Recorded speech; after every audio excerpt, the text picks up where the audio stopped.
দর্শক সবাইকে শুভেচ্ছা জানাচ্ছি। একটু দেরি হয়ে গেছে আমার টেকনিক্যাল কিছু সমস্যার কারণে। আমি দুঃখ প্রকাশ করছি। দর্শক, আজকে নির্ধারিত যে অতিথিদেরকে আপনাদের সামনে আনার কথা তারা দুজন আমার সাথে রয়েছে। আমি অনুরোধ করব সর্বপ্রথম, দর্শক আপনারা যারা এই অনুষ্ঠানটি দেখছেন অবশ্যই আপনাদের টাইম লাইনে শেয়ার করে দুনিয়াকে জানিয়ে দিন যে আজকে আমার সাথে যে দুজন অতিথি রয়েছে তারা খুব গুরুত্বপূর্ণ বিষয় নিয়ে আজকে আলোচনা করবেন। আহ, আমি যে বিষয়টি নিয়ে আজকে বিষয়বস্তুটি নিয়ে আমি কথা বলবো সেটি আমি নির্ধারণ করেছি আহ, যে আপনারা জানেন কিছুদিন যাবৎ একটা বিষয় নিয়ে খুব বেশি আলোচনা হচ্ছে, সেটা হলো ভাস্কর্য ইস্যু। আমাদের স্বাধীনতার মহান স্থপতি বঙ্গবন্ধু শেখ মুজিবুর রহমানের ভাস্কর্য নিয়ে আমাদের আহ, আলেমদের একটা অংশ এবং সরকার দলের কিছু কথাবার্তা এদিক সেদিক ছোড়াছুড়ি হচ্ছিল। তার মধ্যে আহ, এই আজকের শোটির পেছনে যে বিশেষ কারণটা আমার রয়েছে তা হলো ভাস্কর্যব্যাপী যে আলোড়ন চলছে সেই আলোড়নের মধ্যে আপনার রাজনৈতিক অঙ্গন থেকে শুরু করে সমাজের সমস্ত স্তরেই কিন্তু যার যার অবস্থান থেকে হুঙ্কার ঝঙ্কার ছাড়া হয়েছে। সেসব কর্মকাণ্ডের মাঝে আমার আজকে দুজন অতিথিও ছিলেন প্রায় অগ্রভাগে। কি বলেছিল তারা তা বলার আগে আমি পরিচয় করিয়ে দিচ্ছি দুজন অতিথির সাথে। আপনার দুজন অতিথিকে সবাই চেনেন, তবুও বলছি জনাব আব্দুস সালাম যুক্তিবাদী রয়েছেন। তিনি বিশিষ্ট আলেম ও ইসলামিক চিন্তাবিদ। তার রয়েছে ঈশ্বরীয় শিক্ষাগত যোগ্যতা। আমি একটু বলছি এই কারণেই, অনেকে আলেমদের শিক্ষাগত যোগ্যতা নিয়েও অনেক সময় প্রশ্ন করেন। তিনি ঢাকা কলেজ থেকে অনার্স এবং ঢাকা ইউনিভার্সিটি থেকে মাস্টার্স করেছেন পলিটিক্যাল সায়েন্স থেকে। এটা একটু আপনাদেরকে জানানোর মতো একটা, মানে আমি ভাবলাম জানাই, তাহলে আপনারা তার সম্পর্কে একটু বুঝতে পারবেন। এরপরে রয়েছেন মিস ব্যারিস্টার তুরিন আফরোজ, স্বনামধন্য আইনজীবী, বাংলাদেশ সুপ্রিম কোর্ট। আপনারা সবাই তাকে চেনেন। আমি আহ, গত সপ্তাহে এই দুইটা ভিডিও আমার কাছে আসে। একটাতে ব্যারিস্টার তুরিন আফরোজ বলেছেন যে ভাস্কর্য ভাঙতে আসো, তোমাদের হাত পা গুড়িয়ে দেব। কতটুকু সঠিক আপনি বলেছেন আর কতটুকু সঠিক নয় এই বিষয় নিয়ে আমি আপনাকে প্রশ্ন করব, এবং আমরা কিন্তু আসলে এর পেছনের আসল রহস্যটা জানি না। এখন আমি সরাসরি চলে যাচ্ছি ব্যারিস্টার তুরিন আফরোজ আপনার কাছে জানতে চাইবো আসলে এই বক্তব্যটি আপনি দিয়েছেন খুবই আক্রমণাত্মক।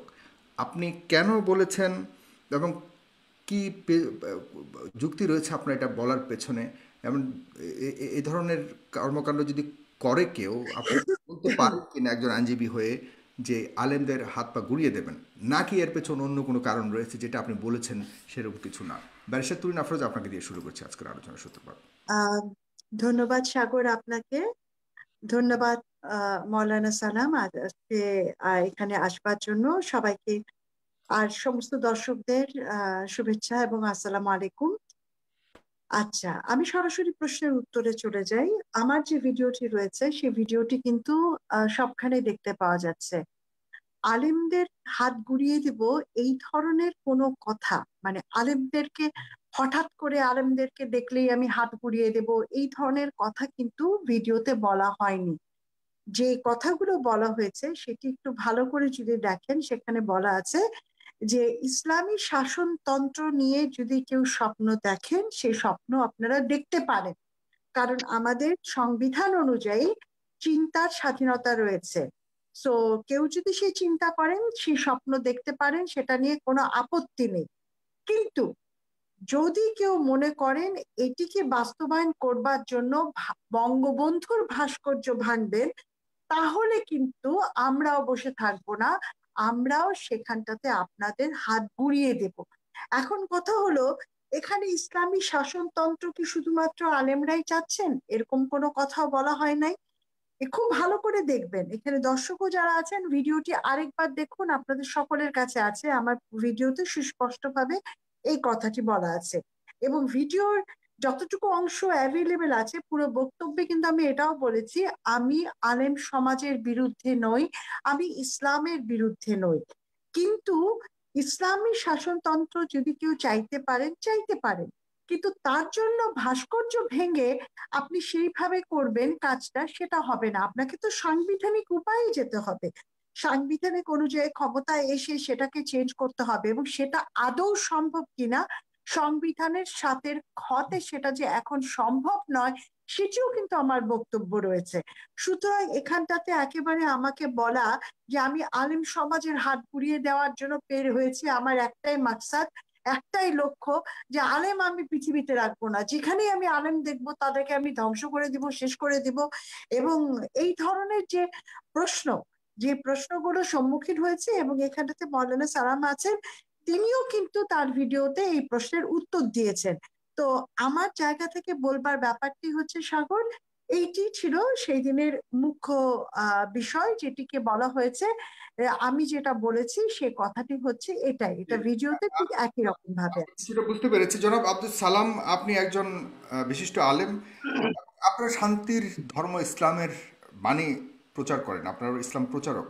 কিন্তু অবাক হয়ে যখন আপনারাও আপনাদের মুখে রাজনৈতিক ব্যক্তিদের মতো আপনারা যখন বলেন যে তিনি এমন বলেছেন তার পিঠের চামড়া তুলে ফেলবো বা তার পিঠের চামড়া তুলে ফেলা উচিত, এই সেই, সেটাও বা কতটুকু যুক্তিযুক্ত আপনাদের কাছ থেকে হাজার মানুষ শুনে সেটাকে, অথবা আপনি এটার পক্ষে বিপক্ষে সপক্ষে আপনার অবস্থানটা একটু জানতে চাচ্ছি। সেই বক্তব্য নিয়ে আর তুলির আফরোজের বিরুদ্ধে আপনিও কিন্তু বলেছেন, সেই ভিডিওটার মধ্যে অনেক, সেটা অনেক ভাইরালও হয়েছে। জনাব আব্দুল সালাম যুক্তিবাদী। আসসালামু আলাইকুম ওয়া রাহমাতুল্লাহি ওয়া বারাকাতুহু। ইন্নাল হামদালিল্লাহ ওয়াস সালাতু ওয়াস সালামু আলা রাসূলিল্লাহ ওয়া বাদ। দেশ এবং প্রবাসের প্রিয় বন্ধুরা, যে যেখান থেকে আমাদের আজকের প্রোগ্রামটি দেখছেন, সকলকে আন্তরিক শুভেচ্ছা এবং অভিনন্দন। শুভেচ্ছা জানাচ্ছি আজকের প্রিয় ভাই সাগরকে, সাথে আরো শুভেচ্ছা জানাচ্ছি বাংলাদেশের দিক একজন আইনজীবী ব্যারিস্টার তরিন আফরোজ। তিনি তার বক্তব্য নিয়ে যে বক্তব্যটি এখন পেশ করলেন, তিনি তার যে বক্তব্যটি ভাইরাল হয়েছে প্রিয় বন্ধুরা, আপনারা সকলেই দেখেছেন। তিনি যে হাত ঘুরিয়ে দেওয়ার কথা বলেছেন, তার পূর্বে প্রথম থেকে তিনি তার বক্তব্য যখন স্টার্ট হয়, তিনি ভাস্কর্যের ইস্যুটা নিয়ে কথা বলতে গিয়ে আলেম সমাজের কাছে কয়েকটি প্রশ্ন ছুড়ে দিয়েছেন। বিশেষ করে আমি সেই বক্তব্যটা দেখেছি, তিনি 4টি প্রশ্ন করেছেন। প্রথমত বলেছেন যে আমরা সূর্য পূজার কথা বলি, কিন্তু যদি আমরা সূর্যের আলো উপভোগ করি তাহলে সেটা কি সূর্য পূজা হবে কিনা, সূর্য পূজা হবে কিনা, বা সেটা শিরক হবে কিনা। দ্বিতীয় প্রশ্ন করেছেন আমরা যদি চন্দ্র দেখে পবিত্র সিয়াম পালন করি তাহলে এটার দ্বারা চন্দ্র পূজা হবে কিনা, বা এই লোকটি মুশরিক হবে কিনা। পরের প্রশ্ন, আমরা যদি আগুন ব্যবহার করে রান্না করি তাহলে সেটা অগ্নি পূজা হবে কিনা, এবং যদি আমরা বৃক্ষের নিচে যাই, ছায়া গ্রহণ করি, তাহলে বৃক্ষ পূজা হবে কিনা। এই কথাগুলো বলে তিনি বারবার একই কথা বলছিলেন যে শরীয়তের কাছে প্রশ্ন, শরীয়তের সম্পর্কে উত্তর দেয় কিনা। আমার মেইন মাকসাদ ছিল এটার উত্তর দেওয়া। আমি এই কথাটি সর্বপ্রথম পরিষ্কার করতে চাই, সূর্যের আলো উপভোগ করলে সূর্য পূজা হয় না। কিন্তু কেউ যদি সূর্যের আলোর কাছে গিয়ে সূর্যের কাছে হাত পেতে সূর্যের কাছে কোনো কিছু চায় তাহলে সেটা সূর্য পূজা হবে। যদি কেউ চন্দ্র দেখে পবিত্র সিয়াম পালন করে চন্দ্র পূজা হবে না। কিন্তু চাঁদ দেখে যদি চাঁদকে সম্মান শ্রদ্ধা করে চাঁদের কাছে কিছু প্রার্থনা করে বা কল্যাণ কামনা করে তাহলে চন্দ্র পূজা হবে। যদি কেউ অগ্নি দিয়ে রান্না করে খায় তাহলে এটা অগ্নি পূজা হবে না। কিন্তু যদি কেউ আগুনকে দেখে আগুনের কাছে হাত উঠে বা মাথা নত করে সম্মান প্রদর্শন করে তাহলে সেটা অগ্নি পূজা হবে। কেউ যদি একটা গাছের নিচে যায়, গাছের ফল ভোগ করে, ছায়া গ্রহণ করে, তাহলে সেটা বৃক্ষ পূজা নয়। কিন্তু বড় বৃক্ষ দেখে কেউ যদি বৃক্ষর নিচে সেজদা করে, বৃক্ষকে সম্মান প্রদর্শন করে, তাহলে সেটা বৃক্ষ পূজা হবে।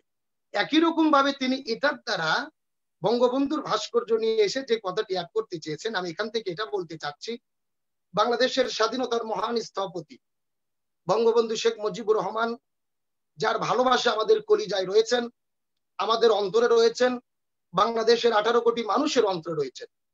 আমরা যদি তাকে সম্মান করি, শ্রদ্ধা করি, তার জন্য হাত তুলে আল্লাহর কাছে দোয়া করি, তার কল্যাণ কামনা করি, তাহলে সেটা মুশরিকের পর্যায়ে যাবে না। কিন্তু আমরা যাকে ভালোবাসি যদি তার মূর্তি বা ভাস্কর্য স্থাপন করে তাকে সম্মান প্রদর্শন করি তাহলে এটা শিরকের পর্যায়ে যাবে, সে মুশরিক হবে। আমি এই বক্তব্যটি প্রথম উত্থাপন করেছি। পরবর্তীতে যেটা বলা হলো যে আমি বলেছি যে চামড়া তুলে নিতে হবে, আমি ব্যারিস্টার তরিন আফরোজ আপাকে লক্ষ্য করে তার চামড়া তুলে নেব এই কথা বলিনি। বরং আমি এটা বলতে চেয়েছি বাংলাদেশে প্রত্যেক ধর্মের মানুষ থাকবে, তাদের স্বাধীনতা রয়েছে। সেটা হিন্দু হোক, খ্রিস্টান হোক, বৌদ্ধ হোক, অথবা যদি কোনো নাস্তিকও থাকতে চায় সে থাকবে, কিন্তু তাকে চুপ থাকতে হবে। তাকে ইসলাম ধর্মকে কটাক্ষ করে, ইসলাম ধর্মের কোন বিধানকে নিয়ে কটাক্ষ করে কথা বলা যাবে না। আমি সেই বিষয়টিকে কেন্দ্র করে স্মরণ করে দিয়েছিলাম সেই তসলিমা নাসরিনের কথা, যিনি পর্দার বিরুদ্ধে কথা বলেছিলেন এবং শেষ পর্যায়ে প্রতিবাদের মুখে তিনি সেই পর্দা পরেই কিন্তু হিজাব পরেই পালিয়ে গেছেন। আমি এটা বলতে চেয়েছি, যারা ধর্মের বিরোধিতা করবে, ইসলামের বিরুদ্ধে কথা বলবে, ইসলামের বিরুদ্ধে কথা বলার পরে সে থাকার স্থান বা অধিকার আমার সমাজে পাবেন। আপনি থাকবেন, চুপ থাকেন। আপনি হিন্দু ধর্ম পালন করেন, খ্রিস্টান ধর্ম পালন করেন, আপনি যে কোনো ধর্ম পালন করেন, আমার একটু যার অবজারভেশন ধর্ম রয়েছে। সে পালন করবে, লা ইকরাহা ফিদ্দিন, দিন সম্পর্কে কোনো জবরদস্তি আব্দুল নেই। সালাম তবে আপনাকে যুক্তিবাদী, জনাব পরিষ্কার করতে আব্দুল হবে, সালাম ডিফেন্ড করতে যুক্তিবাদী, হবে। আপনি বলবেন। আপনাকে পরিষ্কার করতে জনাব হবে, আব্দুল সালাম যুক্তিবাদী, গোটা আপনি পৃথিবীর আমাদের কথা মানুষ। একটু শুনতে হবে। জি, আমার কথা একটু শুনতে হবে। আপনি আপনার পরে আমি আবার এখন ব্যারিস্টার তুরিন আফরোজের কাছে যাব। বাকি আপনার কাছে আমার একটা প্রশ্ন রয়ে গেছে, মানে রেখে যাচ্ছি, আপনি অবশ্যই পরবর্তীতে উত্তর দিবেন, যে নাস্তিকদেরকে বা অন্যদের যে কোনো মতাবলম্বী যদি থেকে থাকে তারা কেন চুপ থাকবে, এটা আপনার কাছে আমার প্রশ্ন। কারণ হলো, আপনারা যারা আছেন, আপনারা তো প্রচার করছেন, যারা চুপ আছে, যারা জানতে চায়, যারা কোনো কিছু জানে না, তারা আপনাদের কাছে জানতে চায়, আর আপনারা সেগুলির উত্তর দেওয়ার জন্য সবসময় প্রস্তুত থাকবেন। এটা এ কারণে তো আপনারা আলেম, এ কারণে আপনারা পড়াশোনা করেছেন, এ কারণে আপনাদের অনেক গান আছে ইসলাম সম্পর্কে যেটা আমার সম্পর্কে নাই। তাহলে মানুষ যারা প্রশ্ন করতে চায় তাদেরকে আপনারা উত্তর না দিয়ে চুপ থাকতে কেন বলবেন, সেই প্রশ্নটা আমি রেখে আপনার ব্যারিস্টার তুরিন আফরোজ আপনার কাছে যাচ্ছি, যে আপনি একজন মুসলমান, আপনি একজন মুসলিম হিসেবে আপনি নিজেকে পরিচয় দিয়ে থাকেন। আমার প্রশ্ন হলো, যদি মুসলমান হয়ে থাকি আমরা, তাহলে মুসলিম ধর্মটাকে বা ইসলাম ধর্মটাকে আমাদের মানতে হবে। সেখানে ইসলাম ধর্মে যেটা আলেম ওলামারা বলে গেছে যে ভাস্কর্য নিষিদ্ধ, তারপরেও আপনারা ভাস্কর্য প্রশ্নে কেন মনে করেন যে না, এইটা আমরা মানি না, আমরা এমনিতে মানে আমরা মুসলমান ঠিক আছে, কিন্তু ভাস্কর্য ব্যাপারে আমরা মানি না, আমরা ভাস্কর্য গড়বই। তাহলে এটা কেমন ধরনের যুক্তি হলো? এটা আছে না যে আপনি একদিকে ইসলাম মুসলিম প্রমাণ ইয়ে করবেন, এটা আমার প্রশ্ন, অনেকেরই প্রশ্ন। তাহলে এটা কেমন, এটা একটু কনফ্লিক্ট রয়ে গেল না, ব্যারিস্টার তুরিন? ধন্যবাদ সাগর, ধন্যবাদ মৌলানা সালাম আপনার অবস্থানটি পরিষ্কার করবার জন্য। আমি প্রথমে একটু মৌলানা সালামের যে বক্তব্য সেখান থেকে একটুখানি শুরু করছি। শরীয়তের প্রশ্ন জানতে চাওয়া, শরীয়তের প্রশ্ন জানতে চাওয়া কি হারাম? আমি যদি 4টি প্রশ্ন তুলে থাকি, সেটি নিয়ে আলোচনা যদি করেও থাকি, সেটা কি হারাম? সেটি হারাম আপনি কিভাবে বলতে পারেন যে এই প্রশ্নগুলো তোলাই হচ্ছে আপনার ঠিক হয়নি? আর ওই বক্তব্যে আমি এটা বলেছি, শরীয়ত শেখাবেন না, শরীয়ত আমরাও জানি, সে কথাটিও বলেছি। সুতরাং আপনারা যদি বলেন, আপনারা না, আমি আপনার কথাই বলবো, যেহেতু আমি আপনার সাথে বসেছি, আমি বাকি সবার দায়িত্ব আপনার উপরে দেব না, কিন্তু মৌলানা সালাম আপনি একজন বিজ্ঞ আলেম, শরীয়তের প্রশ্ন তো আমি তুলতেই পারি, তাতে তো কোনো অপরাধ হচ্ছে না। আচ্ছা, শরীয়তের প্রশ্নের জবাব যে আমি জানি না তাও এমনটি নয়। আপনি পরবর্তীতে আপনার বক্তব্যে কিন্তু আপনি বলেছেন যে আমি নাস্তিক, এই কথাটি আপনি বলছেন। নাস্তিক নির্ধারণ করার দায়িত্ব কি আপনার উপরে? নাস্তিক তো নির্ধারণ করবে আল্লাহ তাআলা। তিনি ছাড়া তো আমার মনে কি আছে, আমার বিশ্বাস কি আছে, এটি আসলে দেখানো বকধার্মিক হলে তো হবে না। যে আমার একটা আমি একটা ভাব ধরলাম যে আমি আসলে খুব বিশ্বাস করি ধর্মে, এটা সেটা তো ধর্ম হবে না। সে নাস্তিক হতে পারে, ধর্মের লেবাস পরে থাকলেও কিন্তু সে নাস্তিক হতে পারে, যদি আল্লাহ তাআলা বুঝে যে তিনি দেখবেন আমার হৃদয়ে কি আছে। আজকে যদি আপনি মৌলানা সালাম, আপনি যদি বলেন যে না আমি নাস্তিক, বা আপনি ডিসিশন নিবেন আপনি নাস্তিক, তাহলে তো আপনি মহান আল্লাহ তাআলার সাথে শিরক করছেন। নাউজুবিল্লাহ, এই কাজটা কি আপনি করতে পারেন?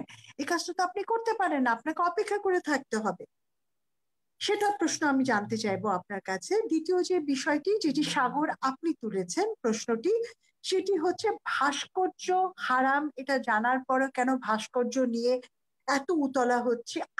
আমি অন্যদের কথা আবার বাদ দিচ্ছি, আমরা বলবো না, কারণ আমি জানি না কারা চান কারা চান না, আমি আমার ব্যাখ্যাটাই দিব।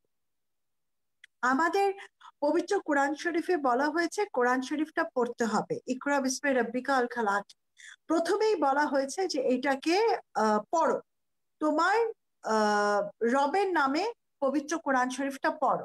সুতরাং পবিত্র কোরআন শরীফ পড়ার আমার যতটুকু অধিকার রয়েছে, ঠিক পবিত্র কোরআন শরীফ একজন মুসলমান হিসেবে সেটি পড়বার অধিকার সবারই সেই একই রকম রয়েছেন, একজন আলেমেরও সেরকম রয়েছেন। কেউ যদি বলেন পবিত্র কোরআন শরীফ শুধুমাত্র আমার পৈতৃক সম্পত্তি, এইটার ব্যাখ্যা শুধু আমি জানি, তাহলে কিন্তু এটা আমরা ভুল করব। তাহলে আমরা কি করে ইসলামের প্রচার করছি, সেখানটাতে পবিত্র কোরআন শরীফ পড়ানোর জন্য আপনারা যে দাওয়াত দিচ্ছেন সেই দাওয়াতটা কি করে মানুষ গ্রহণ করবে? এখন আসি, তাহলে কোরআন শরীফে কি ভাস্কর্যকে হারাম বলা হয়েছে? তাহলে আমাকে যেতে হবে সূরা সাবার 13 নম্বর আয়াতে। সূরা সাবার 13 নম্বর আয়াতে মৌলানা সালাম আপনি নিশ্চয়ই আমার সাথে একমত হবেন, যেখানে হযরত সুলাইমান আলাইহিস সালামের রাজ্যে জিনদেরকে নির্দেশ দেওয়া হয়েছে প্রাসাদ, ভাস্কর্য, পানি সরবরাহ নিশ্চিত ব্যবস্থা, খাদ্য গুদাম ইত্যাদি, রান্নার আধুনিকায়ন ব্যবস্থা, বিভিন্ন কিছু তৈরি করবার। সেখানে কিন্তু ভাস্কর্য তৈরির কথা আল্লাহ তাআলা বলেছেন, এবং জিনরা আল্লাহ তাআলার নির্দেশে তার রাজ্যে কিন্তু সেই কাজটি করেছেন। সুতরাং পবিত্র কোরআন শরীফ যদি আমাদের সর্বশ্রেষ্ঠ শরীয়তি আইন হয়ে থাকে, সেখানটাতে সূরা সাবা 13 কে আপনি প্রতিবন্ধকতা হিসেবে মনে করেন, নাকি আপনি মনে করেন এই 13 ব্যাখ্যা আমি ভুল দিলাম? আপনি নিশ্চয়ই 13 ব্যাখ্যা আলেম হিসেবে নিশ্চয়ই দিবেন, আমরা সেখানটাতে সেই কথাটি বলছি। সূরা ইব্রাহিমের 35 নম্বর আয়াতে মৌলানা সালাম প্রতিমা পূজার কথা হারাম করা হয়েছে, সেটিও কিন্তু আমি জানি, সেটিও একমত আমি। কোনো কিছুকে পূজা করা সেটা হচ্ছে আমাদের জন্য হারাম। আপনি যে কথাটি বললেন, 4টি প্রশ্ন আমি তুলেছি শরীয়তের প্রশ্ন, ঠিক একই জায়গা থেকে, যে সূর্যকে কেউ যদি পুজো করে তার মানে তো এটা না যে আমি সূর্যের দিকে দেখবো না। আমার কথার উত্তর কিন্তু আমার প্রশ্নের ভেতরেই নিহিত ছিল, যেটা আপনিও দিয়েছেন, ব্যাখ্যা করেছেন। আপনি বুঝাতে চেয়েছেন আপনাদের সূর্যকে যেহেতু হিন্দুরা পূজা করে, তাহলে আমরা মুসলমানরা কি ওদিকে তাকানো হারাম কিনা, রাইট? না, এরকম আমি সেই প্রশ্নটি করেছি যে আমরা তাকালে তো সেটা হবে না, এবং চন্দ্র নিয়েও একই কথা, বৃক্ষ নিয়েও একই কথা, অন্যান্য একই সূত্র কিন্তু গাথা প্রশ্নগুলোর ভেতরে উত্তরটি রয়েছে। এবং সেখানে আমি বলেছি যে ভাস্কর্য বানালেই যে সেটা হারাম হয়ে যাচ্ছে সেটা মোটেও না। সেটা শরীয়ত কিন্তু বলছে, যেহেতু পবিত্র কোরআন শরীফে 13 নম্বর সাবার 13 নম্বর সূরা সাবার 13 নম্বর আয়াতে এটা বলা আছে, সেই জন্য আমি সেই কথাটি বলেছি। প্রতিমা পূজাকে মানা করা হয়েছে, হারাম করা হয়েছে সূরা ইব্রাহিম 35 নম্বর আয়াতে, এবং প্রতিমা পূজাকে আরো অনেক জায়গায় বলা হয়েছে। আমি কয়েকটি উদাহরণ দিচ্ছি। সূরা আনামের 74 নম্বর আয়াতেও কিন্তু একই কথা বলা হয়েছে। এমনকি যেই ভাস্কর্যকে সূরা সাবার 13 নম্বর আয়াতে বলা হয়েছে যে এটা করতে পারা যায়, সেই ভাস্কর্য কিন্তু আমাদের জন্য হারাম হয়ে যাবে, যেটা সূরা আম্বিয়ার 52 এবং 53 নম্বর আয়াতে বলা হয়েছে। সেই ভাস্কর্য যেটা নাকি আমাদের জন্য হালাল, সেটিও হচ্ছে আমাদের জন্য হারাম হয়ে যাবে যদি আমরা সেটাকে বানিয়ে পূজার পারপাসে সেটাকে পূজা করবো। আপনি অনেকগুলি অনেকগুলি আয়াতের উদ্ধৃতি দিলেন, কিন্তু আমার একটা ইন্টারেস্টিং, মানে খুব আমি কুরিয়াস এখানে, যে আপনি যে কয়েকটা আয়াত পড়াশোনা করেছেন স্পেসিফিক্যালি, ওই আয়াতগুলি আপনি পড়াশোনা করেছেন, এবং কিন্তু যারা একদম স্কুল লাইফ থেকে কোরআনের উপরে সার্বক্ষণিক পড়াশোনা করছে, তাদের তাদের বর্ণনাকে, তাদের এক্সাম্পলকে কেন আপনারা নিতে চাচ্ছেন না, বা আপনি নিচ্ছেন না? কারণ আমি যতদূর জানি বা দেখেছি এ পর্যন্ত, এই ভাস্কর্য ইস্যুতে বড় বড় ওলামায়ে কেরামগণ এবং বড় বড় হুজুররা, যারা মুফতি, যারা কোরআন নিয়ে সারা বছর ঘাটাঘাটি করে, তারা কিন্তু ভেরি স্ট্রংলি তাদের স্ট্যান্সকে জানান দিয়েছে যে কোরআনের ভিত্তিতে কোথাও এরকম। আমি আমার ব্যক্তিগত কথা বলছি না, আমি ভাস্কর্যের পক্ষে বিপক্ষে সে নিয়ে আমি কোনো ইয়ে করতে যাচ্ছি না, বাট আমি বলছি যেসব বক্তব্যগুলি আসছে, সেখানে যারা বক্তব্য দিচ্ছে তাদের আর কিন্তু আলেম, যারা কোরআন শরীফের উপরে যথেষ্ট জ্ঞান রয়েছে। আর আমি আপনি কিন্তু দেখা যাচ্ছে জাস্ট উদ্দেশ্যমূলক বা এই স্পেসিফিক পয়েন্টসগুলি জানার জন্য আমরা কিছুক্ষণের জন্য হয়তো কোরআনকে রিসার্চ করেছি, কিন্তু এই পয়েন্টসগুলি দিয়েই কি আপনি মনে করেন যে কোরআনের ওই তাদের যুক্তিটাকে আমরা মানে ইয়ে করতে পারি, নাকচ করতে পারি, তাদের যে গ্রহণযোগ্যতা ধন্যবাদ, ধন্যবাদ আমি সাগর।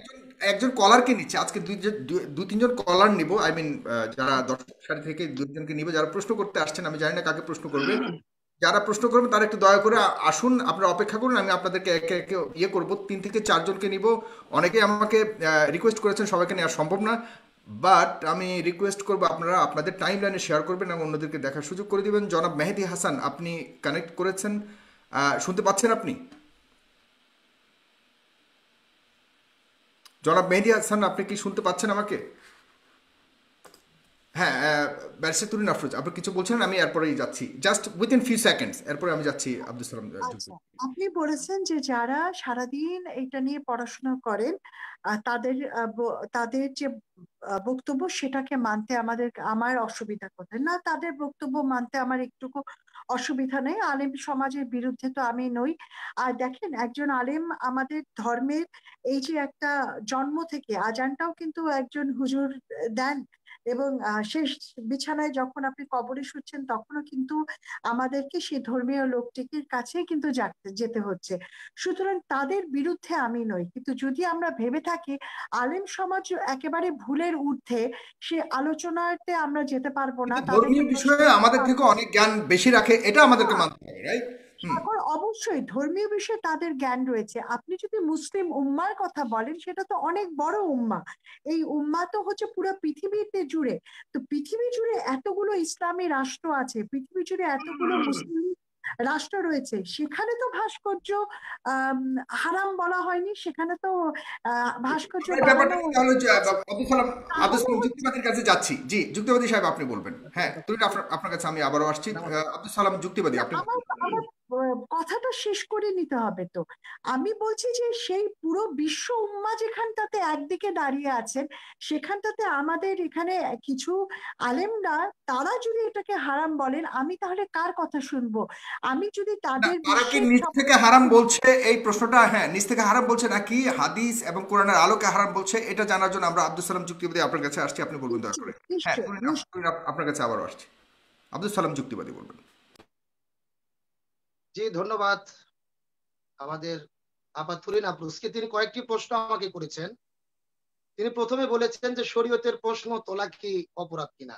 এটা তো স্পষ্ট কথা, অপরাধ নয়। আপনি জানার উদ্দেশ্যে প্রশ্ন করতে পারেন, কিন্তু যদি আপনি নিজে নিজে মনে করেন আমি সবচেয়ে ভালো বুঝি, আমি যেটা জেনেছি এটাই ঠিক, এই উদ্দেশ্যে যদি আপনি প্রশ্ন করেন, তাহলে আপনি অবশ্যই প্রশ্নের সম্মুখীন হবেন।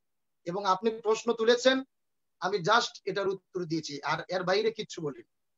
পরের কথা আমার খুবই ভালো লাগলো যে আপনি কোরআন পড়েন, আলহামদুলিল্লাহ। তবে আমি এতটুকু বলবো, কোরআন প্রত্যেকটি মুসলমানের তো পড়া দায়িত্ব। আল্লাহ সুবহানাহু ওয়া তাআলা সর্বপ্রথম কিন্তু আমাদের কোরআনের জ্ঞান অর্জন করাকে ফরজ করে দিয়েছেন। ইকরা বিসমি রাব্বিকাল্লাযী খলাক, আয়াতটি যে তেলাওয়াত করেছেন আইনজীবী, ওনাকে আমি বলবো যে পড়া ঠিক আছে, আমাদের এই পড়ার তেলাওয়াতের মাধ্যমে বোঝা যায় আমাদের কতটুকু কোরআনের জ্ঞান এবং আমরা কতটুকু গবেষণা করেছি। তারপরেও আমি তাকে শুভেচ্ছা জানাবো, তিনি কোরআন পড়েছেন। কিন্তু আমার কথা হলো, আপনি কোরআন পড়েন ঠিক আছে, আপনার কোরআনের জ্ঞান আছে ঠিক আছে, কিন্তু আপনি একটা প্রশ্ন তুললেন যে আলেমরা কি ভুলের ঊর্ধ্বে? অবশ্যই ভুলের ঊর্ধ্বে নয়, ভুল তো অবশ্যই থাকবে, ভুলের ঊর্ধ্বে আমরা নই। কিন্তু আলেম যদি ভুল করে, সে আলেমের ভুল আলেম ধরবে, কিন্তু কোন জালেম যদি আলেমের ভুল ধরে, এটা সহ্য করার মতো নয়। আমি একজন আলেম, আমি ভুল করেছি। না, আপনি বাংলাদেশের বিখ্যাত জালেম বলতে কাদেরকে বড় বোঝান? আলেম যারা আপনাকে রয়েছেন, ভুল ধরলে কি জালেম হয়ে যেতে হবে? আপনারা কি ভুলের ঊর্ধ্বে কি না, এটা তো একটা মানুষ মাতৃত্ব। ভুল ধরলে জালেম না।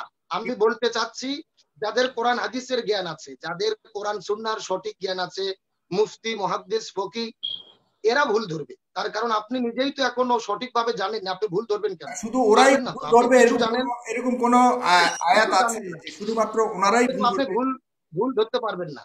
আপনি মানে ভুল তো নির্দিষ্ট, আমি কোরআনের ভুল আমি নয়, বলে শেষ এটা করি। একটা জিনিস পরিষ্কার হওয়া উচিত, আমি কোরআনের ভুল নয়, কোরআনের বাংলা ব্যাখ্যার যারা ব্যাখ্যা প্রদান করেন তাদের কোনো ধরনের ভুল কি সবাই ধরবার অধিকার রয়েছে কিনা, এটা কোনো ধরনের যেটা আপনি বললেন যে না আলেম ওলামারাই ধরবো, অন্য কেউ ধরতে পারবে না, এ ধরনের কোনো বাধ্যবাধকতা বা কোনো হাদিস রয়েছে? ভাই, আমি এই ব্যাপারে কথা বলে শেষ করি, তারপর আপনার প্রশ্ন করেন। আমি যেটা বলতে চাচ্ছি, উনি সাধারণ মানুষ, উনিও কোরআনের জ্ঞান অর্জন করবেন। কোরআন তো শুধু একার জন্য নয়, এমনকি শুধু মুসলমানদের জন্য নয়, হুদাল্লিন নাস, এটা গোটা পৃথিবীর সমস্ত মানুষের জন্য হেদায়েত এবং স্পষ্ট জীবন ব্যবস্থা। সুতরাং শুধু মুসলমানরাই কোরআন পড়বে তা নয়, অন্যান্য ধর্ম অবলম্বীরাও তো কোরআন পড়ে। সুতরাং যে কেউ কোরআন পড়তে পারে। কিন্তু উনি যে প্রশ্ন তুলেছেন যে আলেমরা কি ভুলের ঊর্ধ্বে, আমি বলবো ভুলের ঊর্ধ্বে নয়। কিন্তু একজন আলেম যখন ভুল করে সেটা ইহতিসাব গঠনমূলক সমালোচনা করে আরেকজন আলেম সেটাকে শুধরিয়ে দিবেন। কিন্তু যার কোরআন হাদিসের সঠিক জ্ঞান নেই, তিনি পরিপূর্ণ কোরআন হাদিসের জ্ঞান পড়াশোনা করেন নাই, তিনি যখন ভুল ধরবে এটা তো মানে অযৌক্তিক আমি যেটা বলবো। তার কারণ একজন খেলোয়াড় যদি ভুল করে অন্য একজন খেলোয়াড় ভুল ধরে, ড্রাইভার ভুল করলে যোগ্য আরেকজন ড্রাইভার ভুল ধরে। কিন্তু যখন মুফতি মুহাদ্দিস আলেমের ভুল ধরতে যাবে সে তো মূর্খ হলে হবে না, জাহিল হলে হবে না, তাকে কোরআনের জ্ঞান থাকতে হবে, ওই ব্যাপারে সুস্পষ্ট ধারণা থাকলে সে ভুল ধরে দিতে পারবে। আমি পরের আলোচনায় যাই। না, আমি আপনাকে রেখে গিয়েছিলাম দুটো প্রশ্ন, সেটা ব্যাপারে আপনি প্রশ্নগুলো শেষ করবো, আমাকে টাইম দেন, আমি প্রশ্নগুলো শেষ করবো। বিজ্ঞ আইনজীবী যে আরেকটি প্রশ্ন করে রেখেছিলেন যে সূরা সাবার 13 নম্বর আয়াতের ভিত্তিতে হযরত সুলাইমান আলাইহিস সালাম জিনদেরকে বলেছিলেন তামাসিল আবহ তৈরি করতে। এখানে মুফাসসির কিরাম দুইটি ব্যাখ্যা দিয়েছেন। প্রথম নম্বর ব্যাখ্যা হলো তামাসিল বা আবহ বলতে এটা কোনো প্রাণী বা মানুষের আকৃতি নয়, এটা ছিল অন্য যেমন গাছ বা কিতাব এদের আকৃতি। দ্বিতীয় নম্বর যে ব্যাখ্যা মুফাসসির কিরাম দিয়েছেন, সুলাইমান আলাইহিস সালামের পয়গম্বরের জামানায় শরীয়তে যদি এটা বৈধ থেকে থাকে, কিন্তু আমাদের শরীয়তে এটা বৈধ নয়। তার কারণ শরীয়তের অনেক বিধান রয়েছে, অন্যান্য পয়গম্বরের আমলে যেটা বৈধ ছিল আমাদের শরীয়তে এসে সেটা চেঞ্জ হয়ে গেছে, পরিবর্তন হয়েছে। যেমন অন্যান্য নবীদের আমলে আশুরা রোজা ফরজ ছিল, কিন্তু আমাদের উম্মতি মুহাম্মাদি শেষ নবীর উম্মতের শরীয়তে আমাদের সিয়ামের রোজাকে ফরজ করা হয়েছে। আগে তারা সিয়াম পালন করতে 6টি, আমরা করি 30 দিন। আগে তারা ঈদ পালন করতে 1টি, আমরা করি 2টি। তাহলে এখান থেকে বোঝা যাচ্ছে শরীয়তের পার্থক্য বা কম বেশি হয়েছে অন্যান্য পয়গম্বরের থেকে। এর মানে এই নয় যে সূরা সাবার ওই আয়াতের উপর ভিত্তি করে আমরা মূর্তি বা ভাস্কর্যকে বৈধ বলতে পারি। সুতরাং এটার দ্বারা বোঝা যায় ওইটাকে কেন্দ্র করে আমাদের শরীয়তে এটা বৈধ বলার কোনো সুযোগ নেই। এবং আমি আবারও তাকে ধন্যবাদ জানাই আইনজীবীকে, তিনি কিন্তু পরবর্তীতে সূরা হজের রেফারেন্স টেনে নিজেই বলেছেন যে এই আয়াতের দ্বারা মূর্তি বা ভাস্কর্য হারাম। তাহলে আমি তাকে বলবো যদি আপনি ওই আয়াতের দ্বারা হারাম বুঝে থাকেন তাহলে আপনি এটাকে হালাল প্রমাণিত করার পক্ষে কোনো যুক্তি উত্থাপন করবেন না। তার কারণ কোরআনের একটি বিধান আরেকটি বিধানের দ্বারা কি হয়ে যায়, রহিত হয়ে যায়। আপনি যেহেতু বুঝতে পেরেছেন যে ওটা কি হবে আমার থেকে জবাব চেয়েছেন, কিন্তু ওই আয়াতের দ্বারা সূরা হজের দ্বারা বুঝেছেন হারাম, তাহলে এটা হারাম। এই ব্যাপারে আর কোনো কথা বলার কোনো বিষয় আছে বলে আমার মনে পড়ে না। কিন্তু পরিশেষে যে কথাটি বলতে চাই যে আলেমদের ব্যাপারে কথা বলবেন আরেকজন আলেম, কিন্তু যখন আমরা দেখতে পারি মেয়র তাপসের মতো যখন একজন দাঁড়িয়ে ফতুয়া দিয়ে ফেলে যে আমি বাতাসা বাড়িতে পড়েছি, তোমাদের চাইতে কি কোরআন হাদিস কম জানি, এটা একদম মূর্খতার পরিচয় ছাড়া আর কিছু হতে পারে না। একজন মন্ত্রী বলে ফেললেন যে প্রাইম মিনিস্টার আমরা তার সাহাবারা আছি, ভাস্কর্য মূর্তি রক্ষা করার জন্য আমরাই যথেষ্ট। তিনি কি সাহাবার সংজ্ঞা জানেন? সাহাবা কাকে বলে? সাহাবার মর্যাদা জানে? রাসূল বলেছেন সাহাবাত কান নুজুম, সাহাবীদের মর্যাদা তো আকাশের নক্ষত্র তারকা পর্যন্ত। আর আপনি যেখানে সেখানে সব ফতুয়া দিতে গিয়ে আজকে যারা দেখেন বাংলাদেশের আলেমদের মধ্যে এবং সরকারের মধ্যে যে উত্তেজনাপূর্ণ একটি পরিবেশ তৈরি হয়েছে, আমি মনে করি এর পেছনে কিছু একেবারে অতি উৎসাহী চাটুকার কিছু বক্তার কারণে। সর্বপ্রথম লক্ষ্য করে দেখেন, আমরা দেখলাম আপনি ছোট করতে হবে, আমি আপনার কাছে আবারও আপনি ছোট করতে হবে। নওফেল সাহেব বললেন আলেমদের ঘাড় মটকে দেবো, আমি একটু বলি এই ব্যাপারটা বলে শেষ করি। নওফেল সাহেব বললেন আলেমদের ঘাড় মটকে দেব। তারপরে জয় সাহেব বললেন যে বুড়ি গঙ্গায় ভেসে দেব। নিক্সন সাহেব ঘোষণা করলেন আলেমদের লেজ কেটে দেব। এমনকি দুঃখজনক হলেও সত্য একজন প্রশাসনিক কর্মকর্তা কুষ্টিয়ার এসপি সাহেব তিনি বললেন জালেমদের হাত ভেঙে আমরা জেলে ঢুকে দেব। আপনি হলেন রাষ্ট্রের কর্মচারী, আমার বাবার ধান বিক্রি করা চাল বিক্রি করা টাকায় আপনার বেতন দেওয়া হয়, আর আপনি সেখানে দাঁড়িয়ে যখন বলেন যে আমরা হাত ভেঙে জেলে ঢুকে দেবো, আপনি কি হাত ভাঙার কোনো অধিকার দিয়েছে? আমি ব্যারিস্টার তুরিন আফরোজের কাছে প্রশ্ন করতে চাই সম্মানের সাথে, এই যে কথাগুলো বলা হচ্ছে, আপনি বিজ্ঞ আইনজীবী, আপনার কাছে আমার প্রশ্ন, যদি একজন লোক অন্যায় করেও থাকে, আমি মনে করলাম দোষী, কিন্তু তার হাত ভাঙার অধিকার, হাত গুড়িয়ে দেওয়ার অধিকার আপনাদেরকে বা এই সমস্ত বক্তাদেরকে আমাদের সংবিধান কি দিয়েছে? আমাদের সংবিধান কি বলে? সুন্দর প্রশ্ন করেছেন। আমি আপনার কাছে আবারও আসছি। মেহেদী হাসান, আপনাকে দেখতে পাচ্ছি, আপনি অনেকক্ষণ ধরে অপেক্ষা করতে পাচ্ছেন আমাকে? জি, আমি আপনাকে শুনতে পাচ্ছি। আমাকে শুনতে পাচ্ছেন? জি, খুব শর্ট করে আপনার প্রশ্নটি বলে দেন, কাকে করবেন, আপনি কোথা থেকে বলছেন, আপনার নাম আর কাকে করতে চাচ্ছেন বলুন দয়া করে। জি, আমি ইতালির মিলানো থেকে মেহেদী হাসান বলছি। আমার প্রশ্নটা হচ্ছে ব্যারিস্টার তুরিন আফরোজের কাছে। কারণ তিনি সরকারের একজন প্রতিনিধি। আমার প্রশ্ন হচ্ছে বাংলাদেশ এবং সরকারের পৃথিবীতে। প্রতিনিধি কিভাবে হলেন উনি আমি জানি না, আচ্ছা যাই হোক। হ্যাঁ, আচ্ছা, যা হোক, তাহলে মানে তাহলে আমি সরকারের পক্ষে হয়তো কথা বলেন সবসময়। হ্যাঁ, আচ্ছা, সরকারের পক্ষে কথা আলেমদের বলেন। বিপক্ষে কথা বলেন। হ্যাঁ, জি, তাহলে আমার এই ভুল তথ্যের জন্য সরি।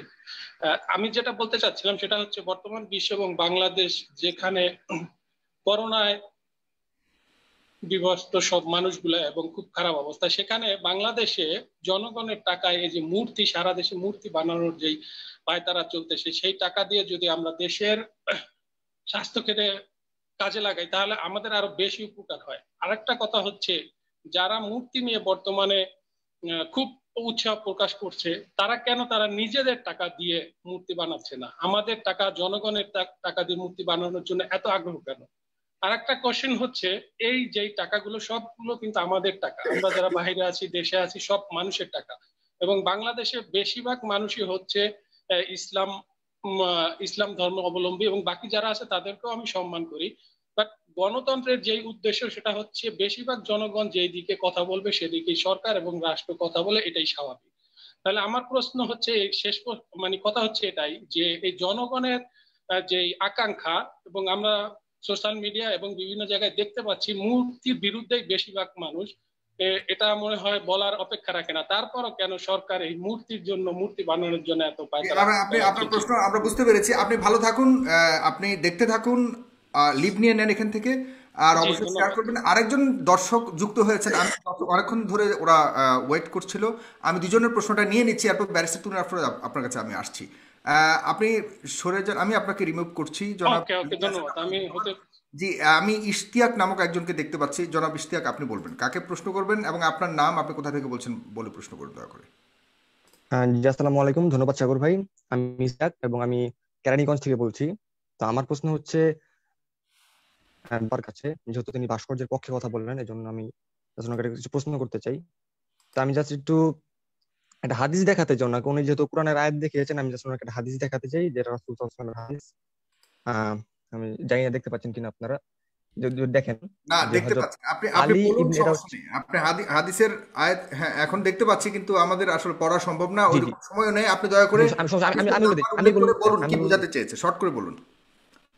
হ্যাঁ হ্যাঁ, আমি শর্ট করে বলছি যে মানে এটা হচ্ছে মুসনাদে আহমদের 657 নম্বর, যে এখানে রাসূল সাল্লাল্লাহু আলাইহি ওয়াসাল্লাম নিজে বলেছেন যে তোমাদের মধ্যে কে আছে যে মদিনায় যাবে এবং যেখানেই কোনো প্রাণীর মূর্তি পাবে তা ভেঙে ফেলবে, যেখানেই কোনো সমাধিসৌধ পাবে তা ভূমিসাৎ করে দেবে, যেখানে কোনো চিত্র পাবে তা মুছে দেবে।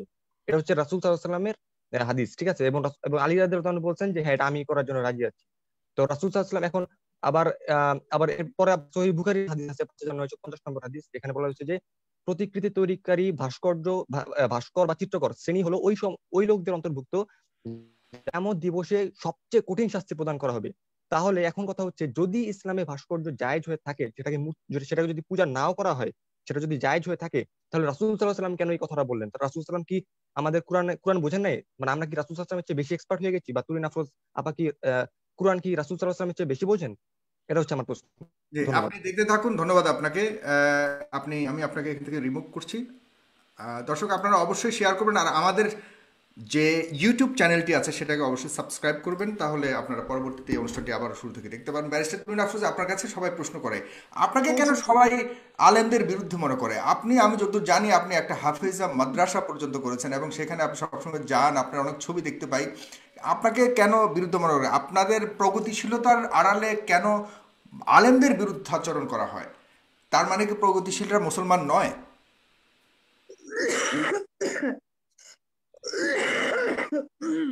সরি, আমার আওয়াজ একটু প্রবলেম। থ্যাংক ইউ সাগর প্রশ্নটি তুলবার জন্য। প্রথমত হচ্ছে, কেন আমাকে মনে করে শরিয়া বিরুদ্ধে বা আলেম সমাজের বিরুদ্ধে, এই কথার উত্তর আমি বলতে পারবো না। বা স্টেরিও টাইপিং সবাই মনে করে যারা প্রগতির কথা বলে তারা হয়তো ইসলাম মানেন না, তারা হয়তো 5 ওয়াক্ত নামাজ পড়েন না, কোরআন পড়েন না, তারা আসলে প্রগতি নিয়ে চিন্তা করে। আসলে ব্যাপারটি সেরকম নয়। কারণ আমাদের মনে রাখতে হবে, আমরা কিন্তু এই আলেম সমাজ থেকেই শুনি নারীদের ক্লাস 4 এর বেশি পড়াশোনা করা একেবারেই হারাম। সুতরাং ক্লাস 4 এর পরে যেহেতু আমি পড়াশোনা করেছি, তো আমি তো সে হারামের মধ্যে পড়ে গেছি। কিন্তু নারীরা যদি কাজ করে, পুরুষদের সাথে, তাহলে তারা জেনা করছে। এটা কিন্তু আমরা আলেম সমাজের থেকেই ফতোয়াগুলো আমরা জানতে পারি, শুনতে পারি।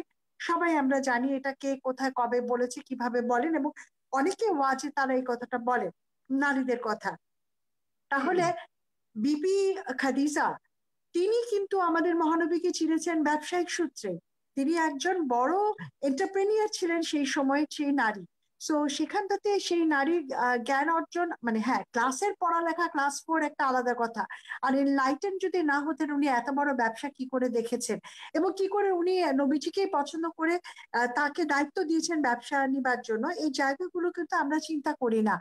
আর এই যে বলা হয় নারী পুরুষ একসাথে কাজ করলেই যদি এটা হারাম কাজ জেরা হচ্ছে, তাহলে হজের সময় তো আমরা দেখি যে খোলা ময়দানে নারী পুরুষ একসাথেই আছে, সেখানে তো কোনো অপ্রীতিকর ঘটনা ঘটছে না।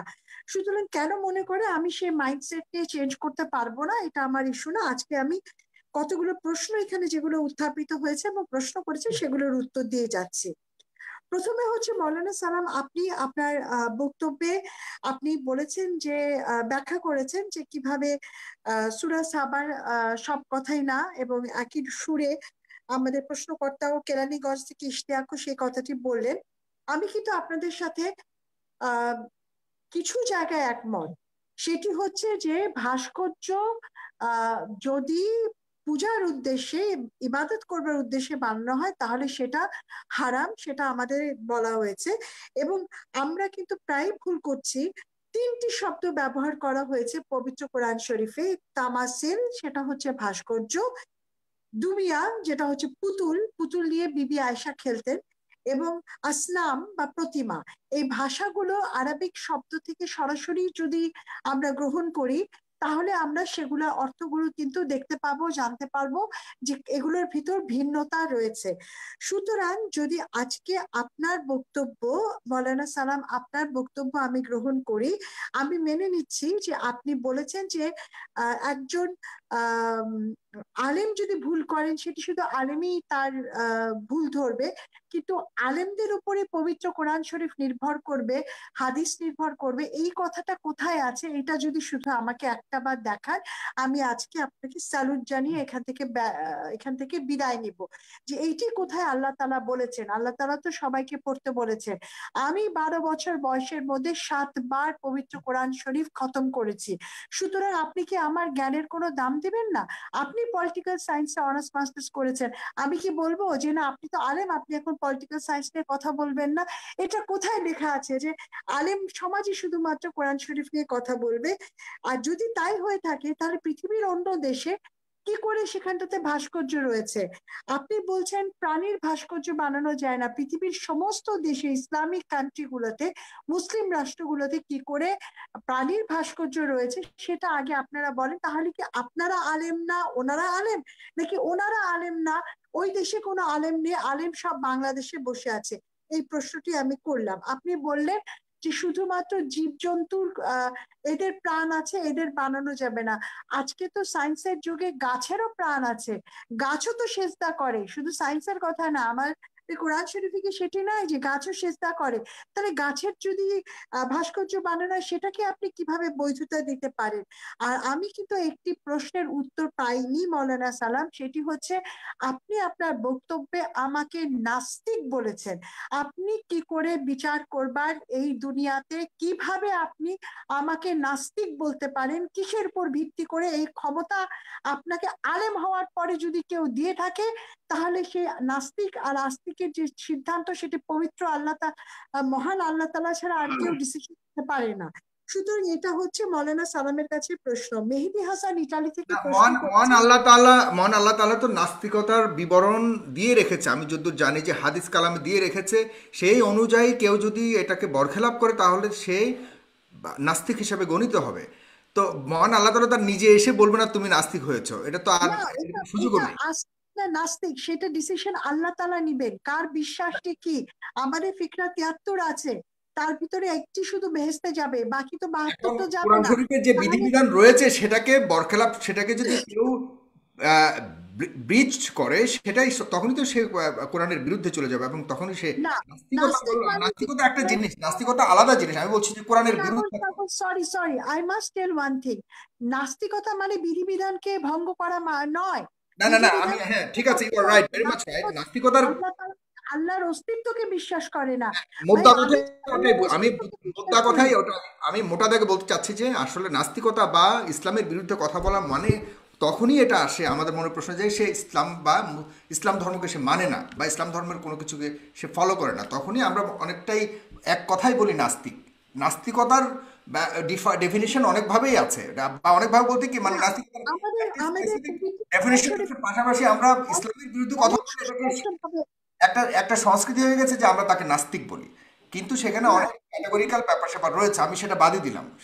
কিন্তু আমার প্রশ্ন, না, সেটাই আমি বলছি যে আজকে আমাকে মৌলানা সালাম তার ভিডিওতে বলেছেন নাস্তিক। আমি সেটাই তার কাছে জানতে চাই যে সেই নাস্তিকতা উনি কেন, কি প্রশ্নে কিভাবে আমাকে নাস্তিক বলতে পারেন? যদি আমার আল্লাহ তাআলার উপর বিশ্বাস থাকে, আমার যদি পবিত্র কোরআন শরীফে বিশ্বাস থাকে, আমার যদি নবীজি সুন্নাহর প্রতি বিশ্বাস থাকে, কি লাগে, ইমান যদি আমার ঠিক থাকে, তাহলে আপনি আমাকে নাস্তিক বলবেন কেন? ইসলামের প্রশ্ন তুললেই কি নাস্তিক হয়ে যায়? এটা কোথায় পেলেন তিনি? আমি মেহেদী হাসান ইটালি থেকে যিনি ফোন করেছেন, আমাদের সাথে যুক্ত হয়েছিলেন, তিনি বলছেন তিনটি জিনিস উত্থাপন করেছেন। একটি উত্থাপন করেছেন, এই করোনার সময় এত কিছু থাকতে কেন আমরা মসজিদ ভাস্কর্য নিয়ে পড়ে গেলাম? এই করোনার সময় কেন আমাদেরকে সেই টাকাগুলো সেভ করে আমরা সেই করোনা পারলে এগুলো ভাস্কর্য সব ভেঙে টেঙে বা না বানিয়ে আমরা হেল্প করছি না কেন মানুষকে? আপনি যে প্রশ্নটি তুললেন এটি খুবই পলিটিক্যাল একটা প্রশ্ন, কারণ প্রত্যেক রাষ্ট্রের একটা বাজেট থাকে, বাজেট অনুযায়ী কাজ হয়। এখন যদি আমি বলি এই করোনার সময় যে সমস্ত মসজিদে এসি লাগানো আছে সেই এসি গুলো বিক্রি করে সেই টাকা করোনাতে দেয়া হোক, যে সমস্ত মসজিদে দামি কার্পেট লাগানো আছে সেগুলোকে সরানো হোক, এই কথা যদি আমরা যাই তাহলে কিন্তু কোনো শেষ হবে না। সুতরাং এই যুক্তিটা হচ্ছে ইসেনশিয়ালি একটা ফ্যালাসি। আপনি যেটা বলেছেন যে কার টাকায় এটি তৈরি হচ্ছে, হ্যাঁ এইটা আপনার সাথে আমি একমত যে আসলে এই সময় আমাদের বাজেটে কতখানি টাকা বরাদ্দ দেওয়া হয়েছে ভাস্কর্য বানানোর জন্য, কতখানি টাকা হচ্ছে করোনা নিয়ন্ত্রণের জন্য, সেই ক্ষেত্রে প্রয়োজনীয়তাটাকে আমি অবশ্যই মেনে নিব যে যেখানটাতে আমাদের প্রায়োরিটি যদি থাকে আমাদের করোনা মোকাবেলা করা, সেক্ষেত্রে এখানে যাওয়ার দরকার নাই। এবং মেহেদী হাসান ইটালি থেকে বলেছেন বেশিরভাগ লোকই বাংলাদেশে ভাস্কর্য বানানোর বিপক্ষে। উনি কি কোনো সার্ভে করেছেন? কিভাবে উনি জানলেন যে সবাই বিপক্ষে? জানি জাস্ট সোশ্যাল মিডিয়াতে কতগুলো লোক পেইড যদি তারা প্রতিবাদ করতে থাকে, তাহলে কি সোশ্যাল মিডিয়া দিয়ে পুরো বাংলাদেশ বোঝা যায়? আর শুধুমাত্র একটা গোষ্ঠী, সমাজের একটা দুটো গোষ্ঠী যদি তারা যদি প্রতিবাদ করে, তাই দিয়ে কি আমরা মেজরিটি বুঝতে পারবো? তাহলে তো এখানে হ্যাঁ বা না ভোট করতে হবে। হ্যাঁ না ভোট করে তো আমরা বুঝতে পারবো না সংখ্যা আসলে কোন দিকে বেশি। ইশতিয়াক কেরানীগঞ্জ থেকে প্রশ্ন তুলেছেন, আমার কাছে প্রশ্ন করেছেন। উনি হাদিসের রেফারেন্স দিয়েছেন যে মহানবী বলে গেছেন তার উম্মাদের যে এখানটাতে ভাস্কর্য ভাঙতে হবে।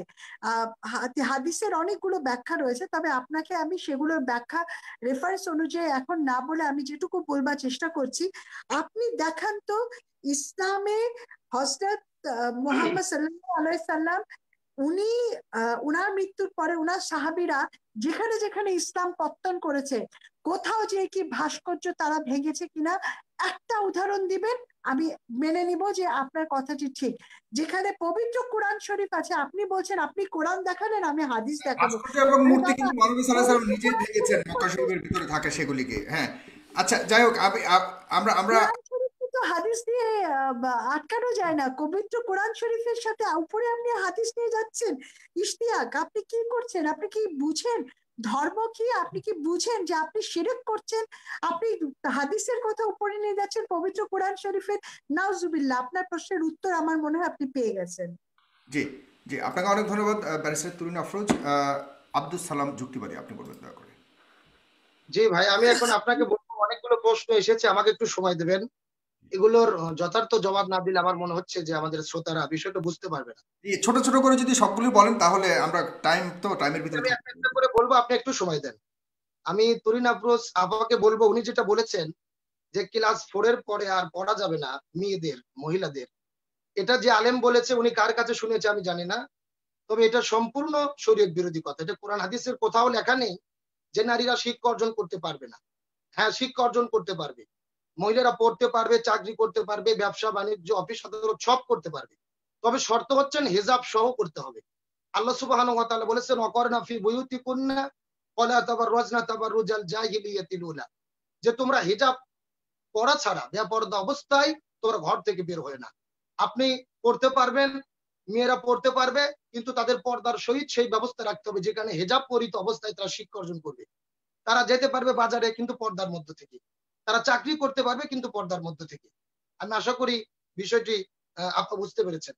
পরবর্তী তিনি যে বিবি খাদিজা রাদিয়াল্লাহু তাআলার কথা বলেছেন যে বিবি খাদিজা ব্যবসা করেছেন, তারপরে তিনি পর্দা করেননি সেই সময়, কিন্তু তার হয়তো জানা ছিল না যে বিবি খাদিজা যখন ব্যবসা করেছেন রসুলের সঙ্গে বিবাহর পূর্বে, তখন এই কথা কিন্তু বলিনি। আপনি আমার পরে আপনি কথা বললেন, আপনার কথা বলার পরে আমি কোনো কথা বলিনি, আমার কথা বলার পরে আপনি কথা বললেন।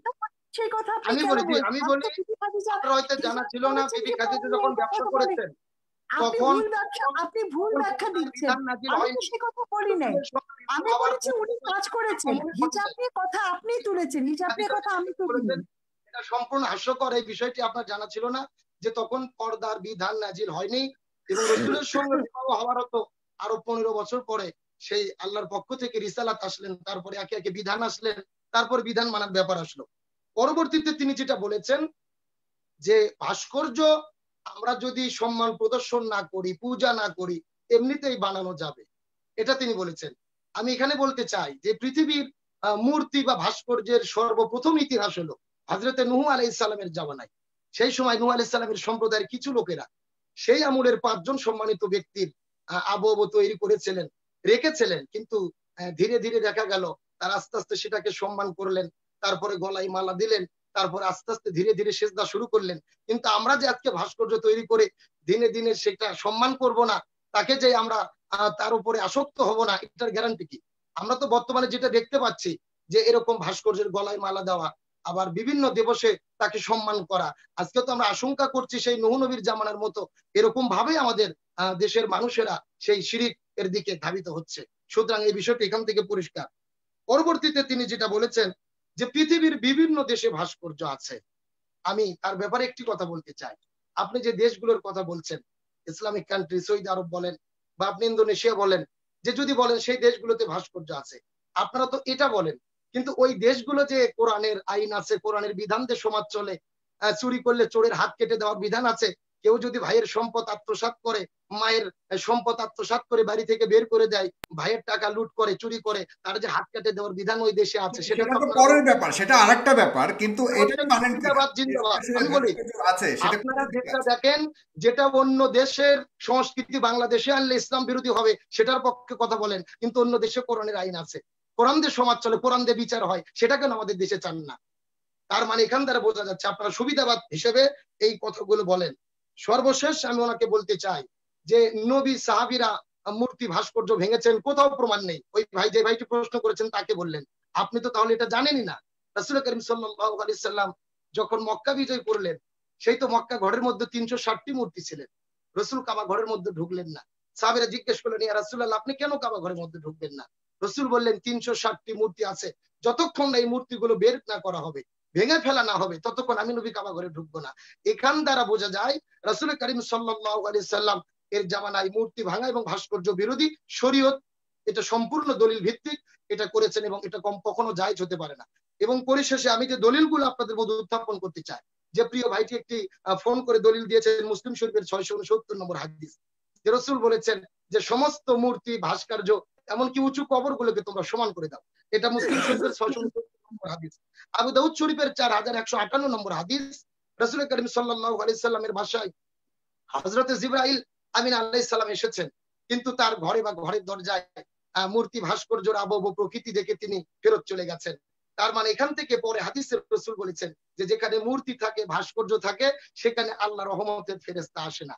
পরবর্তী যে হাদিসটি বুখারী মুসলিমের 606 নম্বর হাদিস, রসুল বলেছেন কিয়ামতের দিনে সবচেয়ে বেশি শাস্তি তারা পাবে যারা মূর্তি বা ভাস্কর্য তৈরি করবে। আমি তো বলি বাংলাদেশে বিপদে সবচেয়ে বেশি আছে তারা, যারা এই সমস্ত আপনার কথিত বুদ্ধিজীবী নামের বুদ্ধি প্রতিবন্ধীদের কথা শুনে মোড়ে মোড়ে ভাস্কর্য তৈরি করছেন, মূর্তি তৈরি করছেন, এরা বেশি বিপদে আছে এদের চাইতে। তার কারণে এদের শাস্তি হবে বেশি। অন্য হাদিসে এসেছে রাসূল করিম সাল্লাল্লাহু আলাইহি সাল্লাম বলেছেন, হাসরের ময়দানে যারা মূর্তি তৈরি করেছে, ভাস্কর্য তৈরি করেছে, এদেরকে আল্লাহ বলবে যে তোমরা যে মূর্তি আর ভাস্কর্য বানাইছো, দাও এদের ভেতরে জীবন দাও, রুহু দাও। তখন তারা কি জীবন দিতে পারবে? পারবে না, তাদের শাস্তি হয়ে যাবে জাহান্নামের ভেতরে।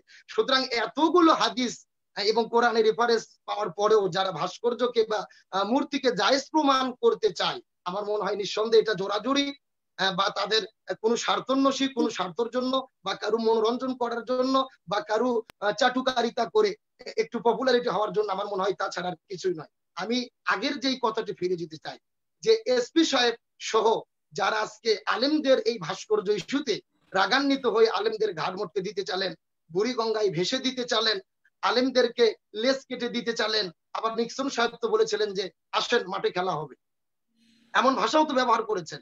কিন্তু আমরা স্পষ্ট করে বলতে চাই, আপনি যে খেলতে চান, আমরা তো সব জায়গায় খেলি না, খেলার যোগ্যতা অর্জন করুন। আপনার কাদের সঙ্গে খেলতে চান? আলেমদের যোগ্যতা, মান, সম্মান আপনাদের জানতে হবে। রসুল আর পৃথিবীতে আসবে না, পয়গম্বর আসবে না, কিন্তু আল-উলামা ওয়ারাসাতুল আম্বিয়া, আপনার নবীদের ওয়ারিস হলেন আলেমগণ। সুতরাং সে আলেমদেরকে খেলার হুমকি দেন, আমরাও খেলতে রাজি, কিন্তু মাঠ ঠিক করতে হবে, রিফারি ভালো থাকতে হবে। সব জায়গায় তো খেলা হয় না। আমাদের যে ব্যারিস্টার তুরিন আফরোজ, ওনার খেলার জায়গা হচ্ছেন সুপ্রিম কোর্ট, জজ কোর্ট। উনি আইন আদালতে তার আইন নিয়ে খেলবেন, কিন্তু তিনি সেখানে খেলতে গিয়ে ফাউল করার কারণে, দুর্নীতি করার কারণে লাল কার্ড খেয়ে বিতাড়িত হয়ে চলে গেলেন। আপনি নিক্সন চৌধুরী খেলতে গেছেন আপনার খেলার নির্বাচনের ভোটের মাঠে, কিন্তু আপনি দিনের ভোট রাতে করে আপনি জয়লাভ করেছেন, কারণ রিফারি নাই, রিফারি ছাড়া খেলছেন আপনারা। এই জন্য খেলার যদি ফিল্ড তৈরি করতে হয়, প্রথম ফিল্ড লাগবে, 2 নম্বর যোগ্য রিফারি লাগবে, যাতে কোনো ভাবে কোনো রকম ভাবে কোনো দিকে দুর্নীতি না হয়। এই জন্য বলি আলেমদের সঙ্গে, আলেমদেরকে এইভাবে, আমি ব্যারিস্টার তুরিন আফরোজকে শুধু বলবো না, আপনার সাথে সাথে আরো যারা বলেছেন আপনার ঘাড় মটকে দেওয়ার কথা, বুড়িগঙ্গায় ভেসে দেওয়ার কথা, নিশ্চয়ই আপনি এগুলো আলোচনা শুনেছেন। আমি সামগ্রিক ভাবে বলতে চাই, যারা আলেমদের বিরুদ্ধে বা এরকম বিদ্বেষপূর্ণ কথাবার্তা বলেছেন, নিঃসন্দেহে তারা ভালো করেন নাই। আর আলেমদের বিরুদ্ধে যারা কথা বলেছেন, নবীর উত্তরসূরিদের বিরুদ্ধে যারা কথা বলেছেন, তারা দুনিয়া আখিরাতে সব জায়গায় লাঞ্ছিত হয়েছেন। আপনি সুপ্রিম কোর্ট থেকে বিতাড়িত হয়ে গেছেন। আমি জানি না কথা একটু বলা বেশি হয়ে যাচ্ছে বিতাড়িত হয়েছে কিনা, বিতাড়িত হননি, তিনি প্র্যাকটিস করতেন, তিনি একটা জব করতেন, সেখান থেকে সুপ্রিম কোর্ট থেকে উনি বিতাড়িত হন। বিধান যদি মানতেন, কোরআনের বিধান যদি আমরা মানতাম, ভাইয়ের সম্পদকে আত্মসাৎ করতাম না, ভাইকে বাড়ি থেকে বের করে দিতাম না। আজকে আমি এখানে একটু তার যে চোখের মাওলানা আব্দুল সালাম যুক্তিবাদী, গোটা পৃথিবীর মানুষ, আমি আমার গোটা পৃথিবীর মানুষ কান্না করেছে, আমি নিজেও কি যুক্তিবাদী, আমি একটু আপনাকে একটু থামাচ্ছি, জাগ্রত হয়েছে কিনা আমি বলতে চাই। কোরআনের বিধান যেখানে মানা হবে না, সেখানে অশান্তি আসবে। আব্দুল সালাম যুক্তিবাদী পথে ফিরে আসতে হবে। আব্দুল সালাম যুক্তিবাদী না, আমি এখানে আমি মডারেটর হিসেবে একটা সেকেন্ড, তুরিন আফরোজ, আমি কারো ব্যক্তিগত বিষয়টা নিয়ে এখানে আসুক আমি চাই না এই আলোচনাতে। আমি জানি না ব্যারিস্টার তুরিন আফরোজ যদি তার এসব ব্যক্তিগত ব্যাপারে কথা বলতে চান দেন ওকে, আদারওয়াইজ আমি এটাকে অ্যালাউ করবো না। আমি সরি। জি, অ্যালাউ করা না করার, যেহেতু আজকে মৌলানা সালাম প্রশ্ন তুলেই ফেলেছেন, হ্যাঁ, অভদ্রতার চূড়ান্ত একটা পর্যায়ে আপনি গেছেন। আপনাকে কেন আমি বলছি, আপনাকে আমি অভদ্রতাটাকে আমি অ্যালাউ করবো না। না না, তুরিন আফরোজ, আমি এই শব্দটা কোনোভাবে অ্যালাউ করবো না। তবে এখানে তুরিন একটু আমি বলবো, বলবেন কিন্তু এ ফাঁকে আমি একটু আমি মাহমুদুল হক জালিস, আপনি একটু বলে আপনার প্রশ্নটা করে। 125 সূরা নাহালের 125 আয়াত থেকে রেফারেন্সটা দিতে চাচ্ছি, যে তুমি মানুষকে তোমার প্রতিপালকের প্রতি আহ্বান করো হিকমত ও সদুপদেশ দ্বারা, উহাদের সহিত তর্ক করিবে উত্তম পন্থায়। আমি কেন বলছি, উনি একজন আলেম, সূরা নাহাল তো উনার জানা আছে। উনি যদি উত্তম পন্থায় তর্ক করেন, তাহলে আমার তো কোনো আপত্তি নেই সেই তর্কের জবাব দিতে। এবং উনি যদি মনে করেন ব্যক্তিগত আক্রমণ করে উনি উত্তম পন্থায় উনি তর্ক করছেন, তাহলে হচ্ছে সেই তর্কের জবাবটাও তাকে আমি দিব। প্রথমে উনি বললেন যে অন্য রাষ্ট্রগুলো উদাহরণ দিয়ে উনি বললেন যে অন্য রাষ্ট্রে যদি Turin Afroz, ইসলামের Turin Afroz, Turin Afroz, I apology to you because এখানে একজন আছেন, তাকে আমি বিদায় করে দিই তার প্রশ্নটা নিয়ে, এরপর আপনি দীর্ঘক্ষণ বলবেন। আমি জাস্ট আমাকে পাঁচটা তারপরে সেকেন্ড, কোশ্চেন তারপরে তিনি অপেক্ষা করছেন, তাকে আমি বিদায় করে দিচ্ছি। জাস্ট একটা সেকেন্ড, আমাকে 5টা সেকেন্ড, প্লিজ প্লিজ প্লিজ। তারপরে আরেকটা টপিক উঠবে, সেটা কোনো মাহমুদুল হক অসুবিধা জালিস, আপনি কি আছেন? মাহমুদুল হক মাহমুদুল হককে দেখতে পাচ্ছি, আপনি কি আছেন? দুঃখিত দর্শক, আপনাকে আমি নিতে পারছি না, আমি আপনাকে এখান থেকে সরিয়ে দিচ্ছি। আপনি আপনার ইয়েতে সমস্যা হচ্ছে। জি, ব্যারিস্টার তুনির আফরোজ, আমি সরি, আপনি বলুন। না না ঠিক আছে, আপনি তিনটা জায়গায় আমি প্রশ্নের উত্তর দিচ্ছি। একটি হচ্ছে যে উনি বলছেন যে উনারা যেটা বলছেন সেই ব্যাখ্যাটা ঠিক, যারা ভাস্কর্য বানাচ্ছে তারা কেন করছে, তাদের ভাস্কর্য বানানোর উদ্দেশ্য কি, সেগুলো জানার চেষ্টা করতে হবে। তাহলে অন্য ইসলামী রাষ্ট্রে তাহলে কোনো আলেম ওলামা নাই, সেখানে কেন বানানো হচ্ছে? আবার যখন অন্য রাষ্ট্রের কথায় আসছে তখন উনি বলছেন যে সেখানে তো অনেক ভালো আইন আছে, সেই আইনগুলো কেন আমরা গ্রহণ করছি না। নিঃসন্দেহে উত্তম পন্থায় তর্ক এটা হতে পারে যে সেই দেশের ভালো জিনিস কিছু যদি থাকে আমরা কেন সেইটা গ্রহণ করব না, তাতে আমার কোনো আপত্তি নেই। তারপরে উনি শুরু করলেন আমাকে ব্যক্তিগতভাবে আক্রমণ। এখন হচ্ছে যখন আক্রমণটা ব্যক্তিগতভাবে তখনই করা হয় যখন কেউ যুক্তিতে হেরে যায়। এখন মৌলানা সালাম, আপনার কি যুক্তির এতটাই অভাব হলো যে আমার ব্যক্তিগত আমি জীবনকে আমি তো যুক্তি দিয়েছি আপনাকে। আমাকে বলতে দিতে হবে? আপনার একদম একদম চুপ, পৃথিবীর একদম চুপ, কোথায় কি আছে এটা একদম ইসলাম চুপ, দেখবে না, একদম ইসলাম চুপ। দেখবে কোরআনে কি আছে, মৌলানা হাদিসে কি সালাম, আছে। সৌদি মৌলানা আরবে সালাম, কি আমি হয়েছে, আপনার কথা ইন্দোনেশিয়াতে বুঝতে কি পেরেছি। হয়েছে, সালাম, আপনি বলবেন, আপনার সময় বলবেন। চুপ করবেন, হুজুর, দেখতে আপনি হবে আমাকে বলতে কোরআনে কি দিতে আছে, হবে। হাদিসে কি আছে। জি জি, আপনি বলবেন বলবেন। হ্যাঁ সব ঠিক আছে, অন্যখানে অন্য দেশে কি আছে সেটার আপনি এক্সাম্পল দেওয়ার জন্য আপনি বললেন। আপনি বললেন সুপ্রিম কোর্ট থেকে আমাকে রেফারি লাল কার্ড দেখিয়ে বের করেছে, একই কথা কিন্তু আপনি আপনার বক্তৃতায় বলেছেন গলা ধাক্কা দিয়ে আমাকে বের করে দিয়েছে। তার মানে আপনি মনে করেন যে পৃথিবীতে যদি কেউ কোনো খারাপ কাজ করে সেইটার দায়িত্ব হচ্ছে পৃথিবীর কেউ নাই, আল্লাহ তাআলা কোনো পাপের সত্য মিথ্যা দেখেন না নাকি? তা আল্লাহ তাআলার সবাই এখানটাতে, তাদেরকে আপনি তো শিরকের কথা বলছেন, অন্য লোকদেরকে শিরক করার কথা বলছেন। দ্বিতীয় একটি কোশ্চেন আপনার উত্তরে আমি বলতে চাই, আপনি বললেন ভাস্কর্য জিনিস আজকে তৈরি হচ্ছে, ধীরে ধীরে তার প্রতি প্রেম হবে, তারপরে এটা শিরক হবে। মৌলানা সালাম, আপনাকে এই অনুষ্ঠানের মাধ্যমে আমি বললাম আপনাকে আমার খুব পছন্দ হয়েছে, আপনাকে আমি আই লাভ ইউ বললাম, তাহলে কি এটা শিরক হবে কি হবে না এটার উত্তর বলবেন। মৌলানা সালাম, আপনাকে আমি Turin Afroz I love you বললাম কারণ আপনার আমার ভালো লেগেছে, আপনি অনেক পড়ালেখা করেছেন, আপনি দেখতে শুনতে আলহামদুলিল্লাহ অনেক সুন্দর মানুষ, আপনাকে আমি আই লাভ ইউ বললাম। তো এটা কি হয়ে গেল, এটা শিরক হয়ে গেল নাকি এটা একটা মানুষ এটা আরেকটা এটা এটা এটা এটার জবাব এখনই দেই, আপনি সময় দেন আমাকে। আপনি পরে কথা বলবেন, এটা কি শিরক হয়ে গেল নাকি এটা একজন মানুষ আরেকজন মানুষকে মোহাব্বত, দিলের মোহাব্বত থেকে সেই কথাটি বললো, এটার উত্তর আপনি দিবেন। আপনি 3 নম্বর যে কথাটি আমি তুলতে চাই, আপনি যেই ধরনের কথা বললেন যে এক্সাম্পল দিলেন যে কোনো ভাইয়ের সম্পত্তি যদি কেউ দখল করে, কোনো মাকে যদি বাড়ি থেকে বের করে দেয় তার কি শাস্তি হবে, সেটা অবশ্যই সেটি খুবই খারাপ কাজ। আজকের এই অনুষ্ঠানের মাধ্যমে আমি সেটিকে বলছি এটা খুবই খারাপ কাজ। কিন্তু আপনি আমাকে বলেন তো ইসলামের শিক্ষা কি বলে, যদি কোনো মা তিনি যদি মিথ্যা অপবাদ দেয় তার সন্তান সম্পর্কে, তার যদি চরিত্র খারাপ থাকে, তার সন্তান কি সেটার উত্তর দিবে নাকি ইসলামের শিক্ষা হচ্ছে মাকে পুরো পৃথিবী থেকে রক্ষা করতে হবে, নাকি সেই সন্তান বলবে আমার মা একটা কুচরিত্রা নারী, আমার মা মিথ্যা কথা বলছে, এইটাই কি তার শিক্ষা হওয়া উচিত? নাকি তিনি বলবেন আমার মায়ের নিচে আমার বেহেশত, মায়ের পায়ের নিচে আমার বেহেশত, সুতরাং আমি মায়ের সম্মানটুকু রাখবো সমাজের সামনে, আমার ভাই আমার রক্ত তার সম্মানটুকু রাখবো, আমি দরকার হলে নিজে কষ্ট পাই। আমার নবীজি তো তাই ছিলেন না, তার রাস্তায় কাঁটা বিছাতো যে বুড়ি, সেই বুড়িকে তিনি যখন অসুস্থ হলেন দেখতে গেলেন, কই তিনি তো তার উল্টা জবাব দিতে বুড়ির পায়ে যে কাঁটা বিছাই দিয়ে আসেন নাই। তাহলে আপনারা ইসলামের কথা বলেন, তাহলে ইসলামের পথে যদি কেউ চলে তাকে আবার আপনি যদি বলেন যে না এটা তো ঠিক হয়নি, তাহলে এটা হচ্ছে তাকে ঘাড় ধাক্কা দিয়ে একটা কাজ করা হয়েছে। সুতরাং মৌলানা সালাম, আপনারা অনেক আলেম, আপনারা অনেক কিছু জ্ঞান রাখেন, ইসলামের শিক্ষাটা আগে হৃদয়ে রাখেন, তারপরে আপনারা যুক্তি দিবেন, কথা বলবেন। আপনার প্রতি স্যালুট, আপনাকে তো আমি আই লাভ ইউ বলে দিয়েছি, সুতরাং এটা নিয়ে কোনো অসুবিধা নাই।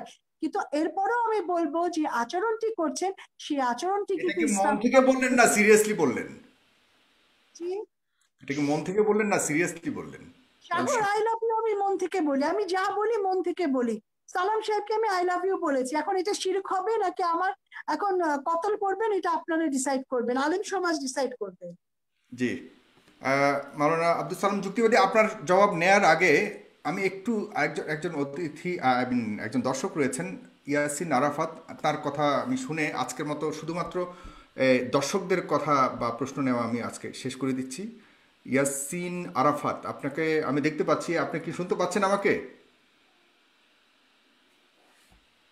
আর দর্শক আপনারা অবশ্যই এই অনুষ্ঠানটি খুবই মনোমুগ্ধকর একটি অনুষ্ঠান হচ্ছে, আমার কাছে খুবই ভালো লাগছে। অনেক যুক্তি তর্ক হচ্ছে দুজনের মধ্যে। আপনারা অবশ্যই আপনাদের টাইম লাইনে, যারা প্রায় 9,000 মানুষ এই মুহূর্তে দেখছেন, আপনারা যদি আপনাদের টাইম লাইনে শেয়ার করেন তাহলে প্রায় আরও কয়েক হাজার মানুষ দেখতে পারবে, অনেক কিছু জানতে পারবে। তাই আমি বলছি আপনারা আমার টাইম লাইনে থেকে আমার আইডিটাকেও পাবেন। আপনাদের যদি আমাকে ফলো করার ইচ্ছে থাকে তাহলে আমার আইডিতে আপনারা ফলো করতে পারেন, এবং আমাদের যে ইউটিউব চ্যানেলটি আছে সেটাকে সাবস্ক্রাইব করবেন, এবং আমাদের পেজটাতে লাইক দিয়ে আমাদের সাথে থাকুন, ফেস দ্য পিপলের সাথে থাকুন। ইয়াসিন আরাফাত, আপনি কি শুনতে পাচ্ছেন এখন? জি জি আমি শুনতে পাচ্ছি।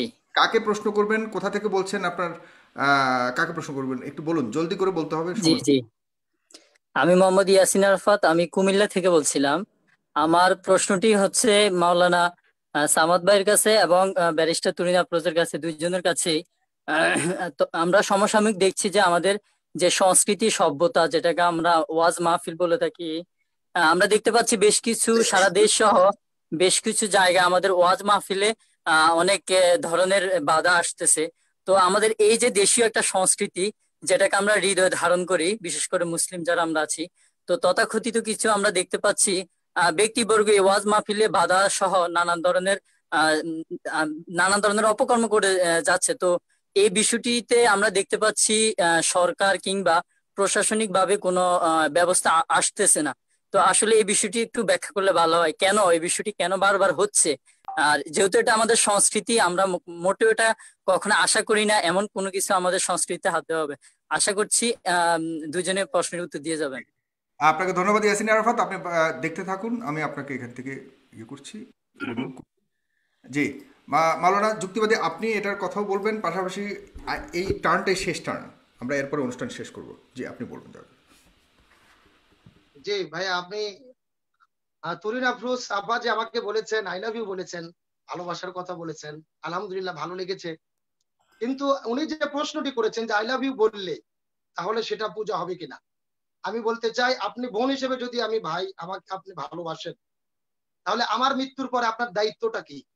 আমার জন্য নামাজ পড়ে আপনি দোয়া করবেন, আল্লাহর কাছে আমার জন্য ভাই হিসেবে বলেনি, ভাই হিসেবে বলেনি, উনি প্রিয় মানুষ হিসেবেই বলতে চাই, তাহলে কি এটা কি আপনার ভাই হোক আর প্রিয় হোক, আই লাভ ইউ শব্দটি তিনি বলেছেন সেটা যে অ্যাঙ্গেল থেকেই হোক, উনি যদি আমার প্রিয় পাত্র হন, আমার শুভাকাঙ্ক্ষী হন, আমার মৃত্যুর পরে তার দায়িত্ব আমার জন্য আল্লাহ সুবহানাহু ওয়া তাআলার কাছে দোয়া করা, ক্ষমা প্রার্থনা করা।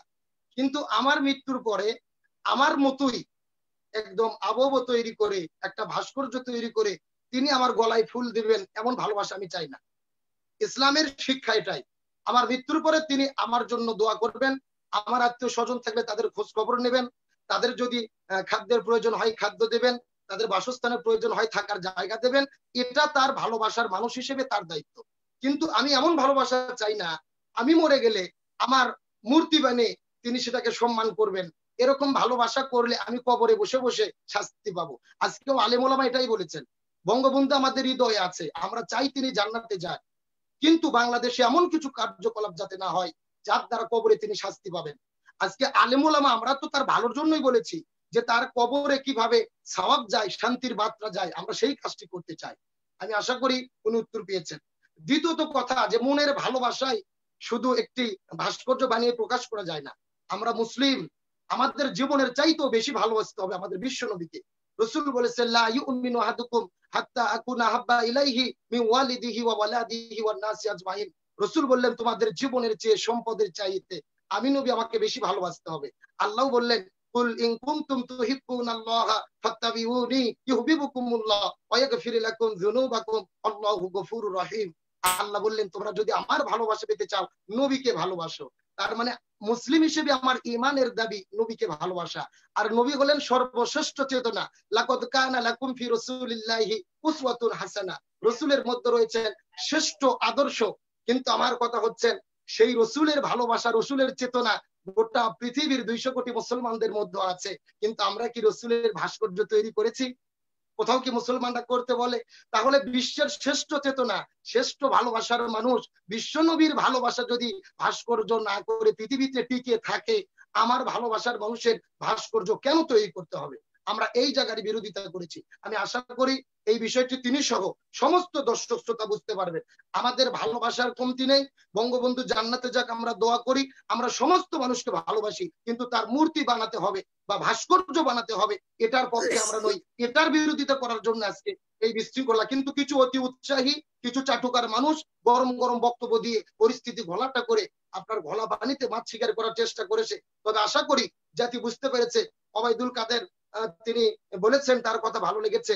সংবাদ সম্মেলনে যখন প্রশ্ন করা হলো যে আপনি এই ব্যাপারে কিছু বলেন, তিনি বলেছেন এটা বাংলাদেশ 90% মুসলমানের দেশ, ধর্মীয় সেন্টিমেন্টকে মাথায় রেখে কথা বলতে হবে। প্রাইম মিনিস্টার তিনি নিজে দেখছেন। সুতরাং তার মতো ভদ্র নেতা বা এরকম ভদ্র বক্তব্য সব নেতা যদি এই ইস্যুতে দিত, আমার মনে হয় এমন বিশৃঙ্খলা আজকে আমাদের সমাজে উত্তেজনাপূর্ণ পরিবেশ তৈরি হতো না। আমি পরের কথা বলতে চাই। তিনি যে বললেন যে মা যদি অন্যায় করে, মা যদি অপরাধ করে, আমি তাকে কি করব? তার সম্মান কি রাখবো না? সে যদি আমার বিরুদ্ধে মিথ্যা অপবাদ দেয়, তাকে ইসলাম সম্পর্কে জানতে হবে। স্পষ্ট হাদিস, রসুল বলেছেন তোমার মাও যদি শিরিককারী মুশরিক ব্যক্তিও হয়, তোমার মাও যদি কাফের হয়, তোমার মাও যদি অন্যায়ও করে, তুমি তোমার মাকে আঘাত দিয়ে কথা বলতে পারবে না, তুমি তোমার মাকে বাড়ি থেকে বের করে দিতে পারবে না, বরং তোমার মাও কাফের হলেও তুমি তার সেবা করবে। আর আল্লাহ রাব্বুল আলামিন এই জন্যই বলেছেন পিতামাতার খেদমত করো, আর মায়ের পায়ের নিচে সন্তানের জান্নাত। আমরা যখন মাকে বাড়ি থেকে বের করে দেই, মাকে বের করে দেই না, আমরা জান্নাতকে বের করে দেই। এই জন্য মনে রাখতে হবে, মাও যদি অন্যায়ও করে, সন্তান হিসেবে আমার ধৈর্য ধারণ করে, আপনি যে হিকমতের কথা আমাকে বললেন, যে হিকমতের কথা তো আল্লাহ তাআলা বলেছেন উদউ ইলা সাবিলি রাব্বিকা বিল হিকমা, তাহলে সেই বিষয়টি তো হিকমতের সাথে সমাধান করা যেত। আমি আশা করি আমার বিজ্ঞ আইনজীবী বিষয়টি বুঝতে পেরেছেন। আমি সর্বশেষ যে ভাইটি প্রশ্ন করেছেন, আমি তার প্রশ্নের উত্তরে বলতে চাই, বাংলাদেশের সংবিধানের 153টি অনুচ্ছেদ রয়েছেন, তার মধ্যে 37 নম্বর অনুচ্ছেদে স্পষ্ট বলা হয়েছে রাষ্ট্রের যে কোনো নাগরিক সভা সমাবেশ, সিম্পোজিয়াম, সেমিনার, ওয়াজ মাহফিল, তাফসির মাহফিল, ধর্মীয় অনুষ্ঠান সবকিছু করতে পারবে। কিন্তু দুঃখজনক হলেও সত্য, আজকে বাংলাদেশে সব অনুষ্ঠান চলছে, সভা সমাবেশ চলছে, সিনেমার হলে সিনেমা চলছে, কিন্তু বাংলাদেশে কোরআনের মাহফিল বন্ধ করে দেওয়া হচ্ছে। আমি এই ক্ষেত্রে প্রশ্ন করতে চাই আইনজীবীর কাছে যে আপনি এটার ব্যাখ্যা কি দিবেন? কোরআনের মাহফিল কেন বন্ধ করা হচ্ছে, যদি এটা সংবিধানে স্বাধীনতা দেওয়া হয়েছে সমাবেশ করার, আর ধর্ম পালনের সুবিধা, ধর্ম পালনের সুযোগ সুবিধা রাষ্ট্র দিয়েছেন সংবিধানের 41 নম্বর অনুচ্ছেদে, তাহলে ধর্মীয় অনুষ্ঠান কেন বাধাপ্রাপ্ত হচ্ছে? আর সেটার কারণ কি, এর ব্যাখ্যা তিনি দেবেন। এবং সর্বশেষে আমি জানতে চাই, উনি যে প্রশ্ন করেছেন যে গোটা পৃথিবীর মানুষ, উনি বারবার বলেছেন আমাকে নাস্তিক বলেছেন, আমি সেই বক্তব্য স্পষ্ট বলেছিলাম, নাস্তিক কারা? যারা স্রষ্টাকে বিশ্বাস করে না, স্রষ্টার আইনকে বিশ্বাস করে না, স্রষ্টার আইনকে বাদ দিয়ে মানব রচিত আইনের পক্ষে কথা বলে। আমি বলেছিলাম স্রষ্টা বিরোধী যারা, তারা নাস্তিক। উনি যদি আল্লাহকে বিশ্বাস করেন আলহামদুলিল্লাহ, স্রষ্টাকে বিশ্বাস করেন আলহামদুলিল্লাহ, আমি কেন তাকে নাস্তিক বলতে যাব? কিন্তু আমি তাকে সর্বশেষ প্রশ্ন করতে চাই, পৃথিবীর মানুষেরা দুই ভাগে বিভক্ত, হয় আস্তিক না হয় নাস্তিক। আপনি কোন পক্ষে? সুদৃঢ় বিশ্বাস আপনার আছে, আপনি নিজেই জাতির কাছে এই বিষয়টি পরিষ্কার করবেন, এই উদাত্ত আহ্বানটুকু আপনার উপরে রাখলাম। জি প্রিয় ভাই সাগর। জি, আপনাকে অনেক ধন্যবাদ জনাব আব্দুল সালাম যুক্তিবাদী। এই একই প্রশ্ন আমারও, পাশাপাশি আরও দুটো প্রশ্ন রয়ে গেছে আমার। মিস তুরিন আফরোজ, আপনি বলবেন যে আপনি তো যে প্রস্তাবটা দিয়েছেন, আই লাভ ইউ বলেছেন, এখন যদি আব্দুল সালাম যুক্তিবাদী বিবাহিত হয়ে থাকেন, আমি জানি না উনি ওনার স্ট্যাটাসটা কি, তাহলে ওনার স্ত্রীর সাথে ওনার একটা ঝামেলা লাগতে পারে। সেই ঝামেলা মিট করতে আসলে আপনার কোর্টে যাবে, সেই কোর্টে আপনি উকিল হতে হবে। সেই কোর্টের যে ঝামেলাটা হবে, এটা মিটমাট করতে আপনি রাজি আছেন কিনা, নাম্বার 1। নাম্বার 2 হলো, আপনি কি সিরিয়াসলি এই কথাটা বলেছেন? তাহলে যদি কোনো রকম আব্দুল সালাম যুক্তিবাদী আপনার কাছে হাত বাড়ায়, আপনি তখন কি করবেন? এখন এই যে আর আপনি এই সকল প্রগতিশীল সমাজের বাইরে এসে হঠাৎ করে আপনি আলেমদের প্রতি ভালোবাসা উতরে উঠলো কেন? তার মানে কি আপনি আলেমদের প্রতি আপনার ভালোবাসা, আপনি শেষ পর্যন্ত আপনার ভালোবাসা, বা আপনি কি বলা যায় না, আলেমদের প্রতি আপনার ইয়ে হয়ে গেলেন আপনি। আপনি একটু বলবেন দয়া করে, অনেকে আবার জানতে চেয়েছে আমার ইয়েতে। আচ্ছা আচ্ছা, ধন্যবাদ ধন্যবাদ ধন্যবাদ ধন্যবাদ। আমি মৌলানা সালাম সাহেবকে আই লাভ ইউ বলেছি। উনি যা বললেন ভালোবাসার প্রতিদান ইহ জীবনে হবে না, মৃত্যুর পরে উনি যা যা বললেন, যা যা দায়িত্ব সেটা করবেন। সুতরাং বোঝাই যাচ্ছে তার উদ্দেশ্য একেবারে ইহ জীবনে কোনো কিছুতে নাই, তার উদ্দেশ্য হচ্ছে পরকালে সেটা হবে। আমার মেয়ে এখানে বসে, আমার মেয়ে খুব হাসছে, বসে বসে কি কি করে হেসে গড়াগড়ি দিচ্ছে। আচ্ছা, এটা হচ্ছে একটি কথা। আর দ্বিতীয় কথা হচ্ছে, প্রশ্ন করেছেন যে যদি আইনের ঝামেলা হয়, আমি আইনের ঝামেলা হলে অবশ্যই উকিলের দায়িত্ব পালন করব, কিন্তু আমি কোনো পুরুষের বিরুদ্ধে মানে কোনো নারীর বিরুদ্ধে মামলা করি না, সুতরাং তার স্ত্রীর পক্ষেই হচ্ছে দাঁড়াবো, মামলা করব। আর আপনারা ভাস্কর্যের কথা বলেছেন মৌলানা সালাম, আপনি বলেছেন বঙ্গবন্ধুকে ভালোবাসার বিভিন্ন উপায় রয়েছে। আমি অবশ্যই আপনার সাথে একমত পোষণ করি। ভালোবাসা প্রকাশের অনেক রূপ আছে, সেটা যে একেবারে ভাস্কর্য দিয়েই করতে হবে সেটা আমি কখনোই সেটা বলছি না। এটি একটি উপায়, এটি করলে যে এটা হারাম হয়ে যাচ্ছে তাও কিন্তু না। কিন্তু কথা হচ্ছে, আমার বক্তব্যটি হচ্ছে যে এটি একটি উপায়, এটি হতে পারে, কিন্তু এক একজনের যে ভালোবাসা সেটা কিন্তু এক এক রকম ভাবে প্রকাশ করার উপায় রয়েছে। আপনি শুধু বঙ্গবন্ধুর ভাস্কর্য নিয়ে কথা বলছেন কেন? আমাদের বাংলাদেশে তো আহ জিয়াউর রহমান সাহেবের ভাস্কর্য আছে চিটঙ্গে, সেটা নিয়ে কোনো কথা বলা হচ্ছে না। মধুসূদনের ভাস্কর্য আছে, সেটা নিয়ে কোনো কথা বলছে না। কাজী নজরুল ইসলামের ভাস্কর্য রয়েছে বিভিন্ন জায়গায়। তো আমাদের কথা হচ্ছে, ভাস্কর্য নিয়ে যদি বন্ধ করতে হয় তাহলে ভাস্কর্য থাকবে কি থাকবে না সেটা একটা আলোচনা হতে পারে, কিন্তু বঙ্গবন্ধুর ভাস্কর্য নিয়ে কথা বলছেন তখন এটা ইসেনশিয়ালি একটা পলিটিক্যাল ব্যাপার হয়ে দাঁড়াচ্ছে। সেই জায়গাটাতে কিন্তু আপত্তির একটা জায়গা দাঁড়িয়েছে। এবং আপনি যতজনের কথা বললেন, আপনি নওফেল সাহেবের কথা বলেছেন, নিক্সন সাহেবের কথা বলেছেন, সবার কথা যাদের কথা বললেন, তারা কিন্তু একটা পলিটিক্যাল প্ল্যাটফর্মে দাঁড়িয়ে থাকেন এবং প্ল্যাটফর্মের জায়গা থেকে সেই প্রশ্নের উত্তরটি আসে। আপনাদের প্রতিবাদের জায়গাটা, আপনাদের বলতে আমি বলছি যারা প্রতিবাদ করছেন, তারা যদি সকল ভাস্কর্য নিয়ে কথা বলতো তাহলে কিন্তু আমার মনে হয় না যে এই রাজনৈতিক দ্বন্দ্বটা আসতো। তাহলে সেখানটা হতো ভাস্কর্য থাকবে কি থাকবে না একটা অবস্থান আমাদেরকে নিতে হবে, কিন্তু এখানে সেটি হয়নি দেখেই কিন্তু আজকে এই জিনিসটি হয়েছে। তৃতীয় বিষয়টি, আপনি বলছেন যে আহ মা যদি খারাপও হয় তাকে বাহির করা ঠিক না। আপনার সাথে আমি শতভাগ সহমত প্রকাশ করছি। আসলে কি জানেন, মাকে কেউ বের করতে হয় না। মাকে যদি আদালত বলে যে আপনি ঢুকতে পারবেন না, সেই দায়ভার কি তার সন্তান নেবে? সেই কথাটি আপনাকে একটু আমি জাস্ট বললাম, যে আপনি যেগুলো এক্সাম্পল দিলেন, আপনি আমাকে বোঝানোর চেষ্টা করলেন যে আমি হয়তো মাকে বের করেছি, ভাইয়ের সম্পত্তি নিচ্ছি, এটা কিছু নয়। আদালত যদি এগুলো প্রমাণ পেত, সেগুলো কিন্তু মামলা চলমান, সেখানটাতে আদালত থেকে নিষেধাজ্ঞা যদি জারি করে এমন কোনো কাজের জন্য, সেটা তো আদালত করেছে, সেটা তো আমি করি নাই, কাউকে বের করা হয় নাই। এবং আমি যে কথাটি বলেছি তারপরেও যখন আমাকে নিয়ে আপনি মিথ্যাচার কথাটি করা যেহেতু হয়। তুললেন, আমার প্রশ্ন এখানে তুলিন আফরোজ, একটু পরিষ্কার জি, হওয়ার জন্য, একটু ক্লিয়ার হওয়ার জন্য, আমার দর্শকরা যারা আছে তারা একটু ক্লিয়ার হওয়ার জন্য, তাহলে আপনার মা কেন আপনার বিরুদ্ধে সংবাদ সম্মেলন করেছে? আদালতের নির্দেশনা এক জিনিস, আর একটা হলো আপনার মা কেন সরাসরি আপনাকে অভিযুক্ত করে সংবাদ সম্মেলন করেছে। সেখানে যদি আপনি জাস্ট, যদি আপনার ইচ্ছে হয়, আমি আপনাকে বাধ্য করবো না, এটা আপনার না, ভেরি এখন পার্সোনাল ম্যাটার। সো ইফ সেটার ইউ লাইক ব্যাখ্যা, টু এক্সপোজ দ্যাট। সেটার ব্যাখ্যা কারণ 2018 সালে কোর্টের একটা নির্দেশনা দেওয়া হয়েছে, যে যেখানটাতে আমাকে এবং আমার মেয়ের জীবন নাশের চেষ্টা করা হয়েছে। আদালত সেগুলো প্রমাণ দেখে সিরিজ এদের তাদেরকে বলেছে যে তোমরা এখানে ঢুকতে পারবে না। আর সম্পত্তি থেকে, কারণ সম্পত্তি আমার নামেও আছে, আমার ভাইয়ের নামেও আছে, যেটা ভাই বিক্রি করেছে।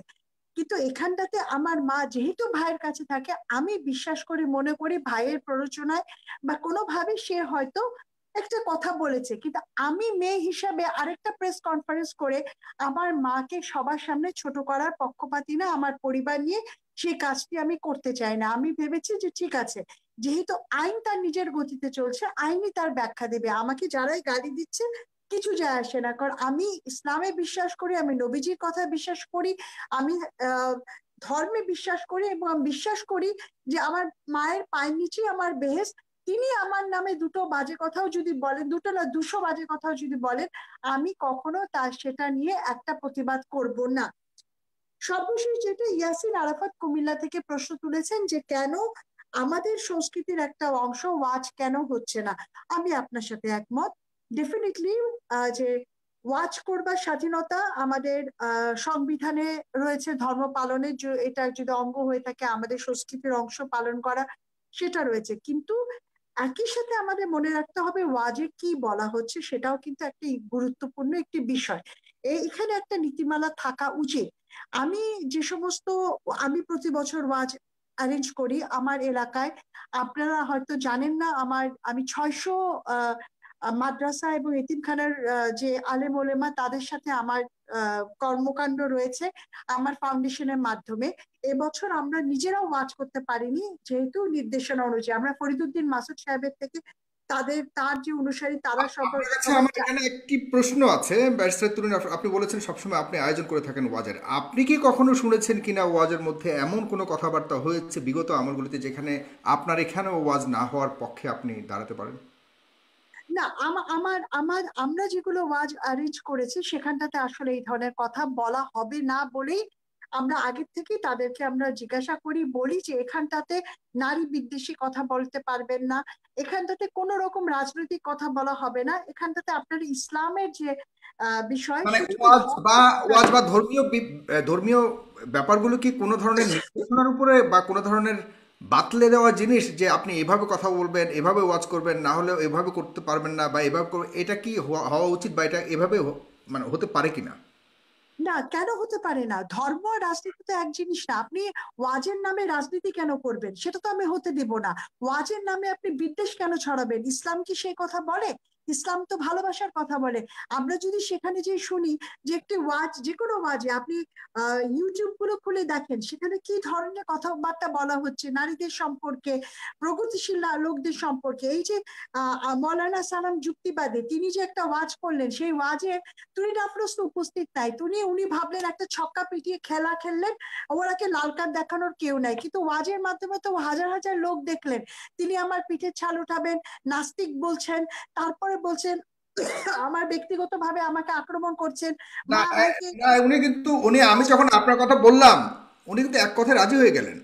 উনি যদি ভয়ও পেতেন বা আপনার সাথে বলতে উনি এখানটাতে নেই, কিন্তু এখানটাতে কথা হচ্ছে যে হ্যাঁ আমি তার বিরুদ্ধে একটা মামলা করতে পারি, কিন্তু আমার কথা হলো যে না, আমি সমস্ত ব্যাপার নিয়ে মামলা নিয়ে করার আরো অনেক ইস্যু রয়েছে। আমি যদি চাই সেই মুহূর্তে সেই দিনে, আমি কিন্তু তাকে ফোন দিয়েছি, ওখানে ফোন নাম্বার লেখা আছে, সেই নাম্বারে আমি সেই রাতে, যেই রাতে আমি দেখেছি এই ওয়াচটি, সেই রাতে তাকে ফোন দিয়েছি। ওনার কোনো শাগরেদ ধরেছেন, বলেছেন হুজুর ঘুমাচ্ছে। তা আমি বললাম উনি তাহাজ্জুদ পড়তে উঠবেন না ফজর পড়তে উঠবেন, কখন ওনাকে পাওয়া যাবে, এটা আমার নাম্বার, উনি যাতে তার ফোন মানে করেন। আপনি অনেকদিন ধরেই আব্দুল সালাম যুক্তিবাদের পেছনেই ঘুরছেন।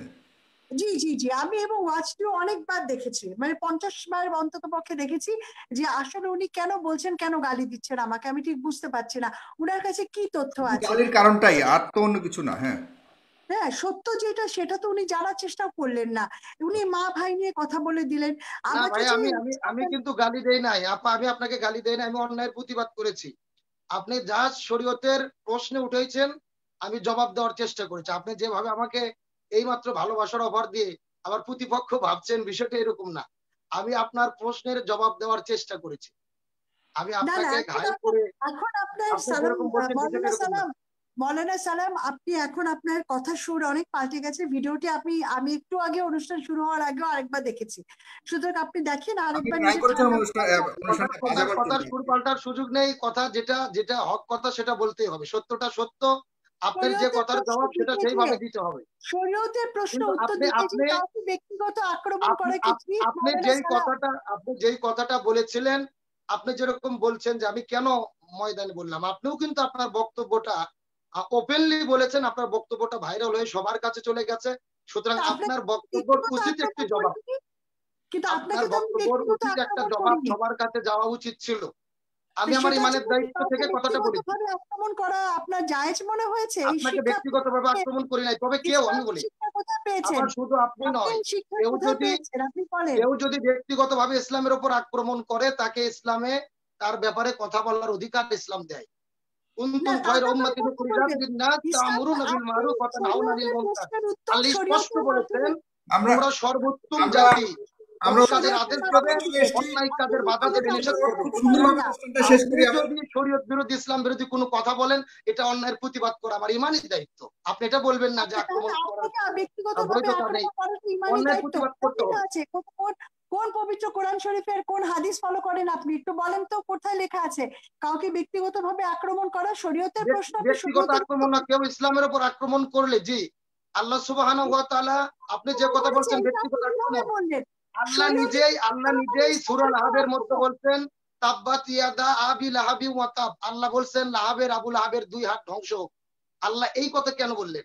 তিনি নবীর বিরুদ্ধে দাঁড়িয়েছিলেন, তিনি ইসলামের বিরুদ্ধে দাঁড়িয়েছিলেন। আল্লাহ সরাসরি তার ব্যাপারে কথা আয়াত নাযিল করে বলে দিয়েছেন। আমি আপনাকে যেটা বলি, আপনার ব্যাপারটা এরকম না। আপনি যে উত্তরটা চাইলেন ব্যক্তিগতভাবে কথা বলা যাবে কিনা আমি বলি, আপনাকে আমি বলি না।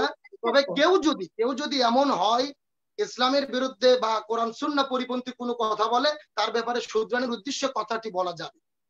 এবং এখন আপনি হয়তো বলছেন, আপনি আমাকে বলতে পারছেন, কিন্তু আপনি যেহেতু ওপেনলি সমস্ত মানুষের সামনে বলেছেন, আমিও এই জন্য কথাটার কোরআন সুন্নাহর আলোকে উত্তর দেওয়ার চেষ্টা করেছি, এই মাত্র। তবে আপনি এটা বলবেন আপনিও দুটো ফাউল করে ফেলেছেন, ব্যক্তিগতভাবে আক্রমণ করেছেন, যেটা সম্পর্কে আপনার ধারণা ব্যক্তিগতভাবে আক্রমণ। আপনি যদি আপনি আমাকে না, আপনি আমার বিরুদ্ধে কথা বলেন, আমি আপনাকে কিচ্ছু বলবো না। কিন্তু আপনি শরীয়ত ধর্ম নিয়ে কোনো ব্যাপারে যদি কথা উত্থাপন করেন, সেটার জবাব দেওয়া বা সেই ব্যাপারে কথা বলা আমার ইমানি দায়িত্ব, এটা আমাকে বলতে হবে। এটা আমাকে ইসলাম ইমানি দায়িত্ব, কিন্তু তাই বলে কাউকে ব্যক্তিগত আক্রমণ করার অধিকার আপনাকে দেয়নি, আল্লাহ তাআলা দেননি আপনাকে, এবং নবীজিও কিন্তু সেই কাজটি করেননি। আপনি আমাকে বলেন ব্যক্তিগতভাবে আপনাকে আক্রমণ করিনি, আপনার কথার আক্রমণে কথা বলেছি। আপনাকে পার্সোনালি আপনাকে আক্রমণ করিনি, আপনার কথার উপর আক্রমণ করেছি। জি, সুন্দর কথা, খুব সুন্দর, খুবই সুন্দর উত্তর দিয়েছেন। আমি আপনাকে ধন্যবাদ জানাচ্ছি আব্দুল সালাম যুক্তিবাদী এবং ব্যারিস্টার তুরিন আফরোজ। আমার ইচ্ছে, I wish I could continue this show for long time, but I have some time limitations, I have to end this show. তবে আমার একটি কথা বলতে হবে, আমি সর্বশেষ একটি কথা বলতে হবে। উনি মাহফিল নিয়ে আপা যে কথা বলেছেন, তাফসির মাহফিল নিয়ে কথা বলতে গিয়ে তিনি বলছেন ধর্ম আর রাজনীতি সম্পূর্ণ আলাদা। এই বিশ্বাস যারা করে এরা অধিকাংশ আস্তিক পর্যায়ের হয় না। Niccolo Machiavelli, Karl Marx, Lenin, Vladimir Putin, যতগুলো দার্শনিক অধিকাংশ নাস্তিক পর্যায়ের ছিলেন। আমাদের মনে রাখতে হবে, বাংলাদেশের প্রচলিত রাজনীতি ধর্ম এক নয়, তবে ধর্মের মধ্যে 100% রাজনীতি আছে। রাজনীতি আমার নবী শিখে দিয়ে গেছেন, কোরআনে রাজনীতি আছে, এমন কোনো বিধান নাই যেটা কোরআনে নাই। আল্লাহ সুবহানাহু ওয়া তাআলা বলেছেন লিকুল্লি তিবিয়ানান। আপনি এটা বলতে পারেন বাংলাদেশের প্রচলিত রাজনীতির কথা বলবেন না, তবে ইসলামে যে রাজনীতি আছে, রসুলের জীবনে যে রসুল যে রাজনীতি করেছেন, এটার কথা বলা এবং প্রচার করা আমার ইমানি দায়িত্ব। তো মাহফিলে যদি নবীর রাজনীতি প্রচার হয়, কোরআনের রাজনীতি প্রচার হয়, এটার বিরোধিতা করার কোনো সুযোগ আপনার নেই। আমি এই ব্যাপারে একদম একান্ত দ্বিমত আপনার সঙ্গে। আপনি বলছেন ধর্ম এবং রাজনীতি আলাদা, কিন্তু রাজনীতি প্রকৃত ইসলামী রাজনীতি এবং ধর্ম আলাদা নয়। ধর্ম এবং রাজনীতি একই জিনিস, ওতপ্রোতভাবে জড়িত। ইসলাম একটি ধর্ম নয়। Islam is not only a religion but also complete code of life. শুধু নামে একটি ধর্ম নয়, ইসলাম পরিপূর্ণ জীবন ব্যবস্থা। তাহলে জীবন ব্যবস্থা যদি পরিপূর্ণ হয়, তার মধ্যে রাষ্ট্র থাকবে, সংবিধান থাকবে, সংসদ থাকবে। তার মানে বাড়ি থেকে সংসদ ভবন পর্যন্ত সব জায়গা স্পষ্ট সমাধান কোরআনে আছে। মানবেন কি মানবেন এটা আপনার ব্যাপার, তবে অস্বীকার করলে আপনি কাফের হয়ে যাবেন। ধর্মের রাজনীতি অস্বীকার করার কোনো সুযোগ নেই। আমি এই বিষয়টি আপনাকে এই বিষয়টি বোঝার জন্য আহ্বান করছি। মাওলানা সালাম, মদিনাতে যখন নবীজি রাষ্ট্রের জন্য মদিনা সনদ তৈরি করলেন, পৃথিবীর প্রথম লিখিত সংবিধান, উনি কমের কথা বলেছেন, জাতিসত্তার কথা বলেছেন। He never thought of a political Islam. আপনি যে পলিটিক্যাল ইসলামের কথা বলছেন, that is very much part of মওদুদিবাদ। আপনার মতো আপনি যখন আমাকে বলে যাচ্ছেন নাস্তিক, আবার যারা এই কথা বলে তারা নাস্তিক, এই কি ধরনের কথা? আপনি আস্তিক নাস্তিক বলেন, আপনি আবার ভুল করলেন, ফল্ট করলেন। আমি আপনাকে নাস্তিক বলি না।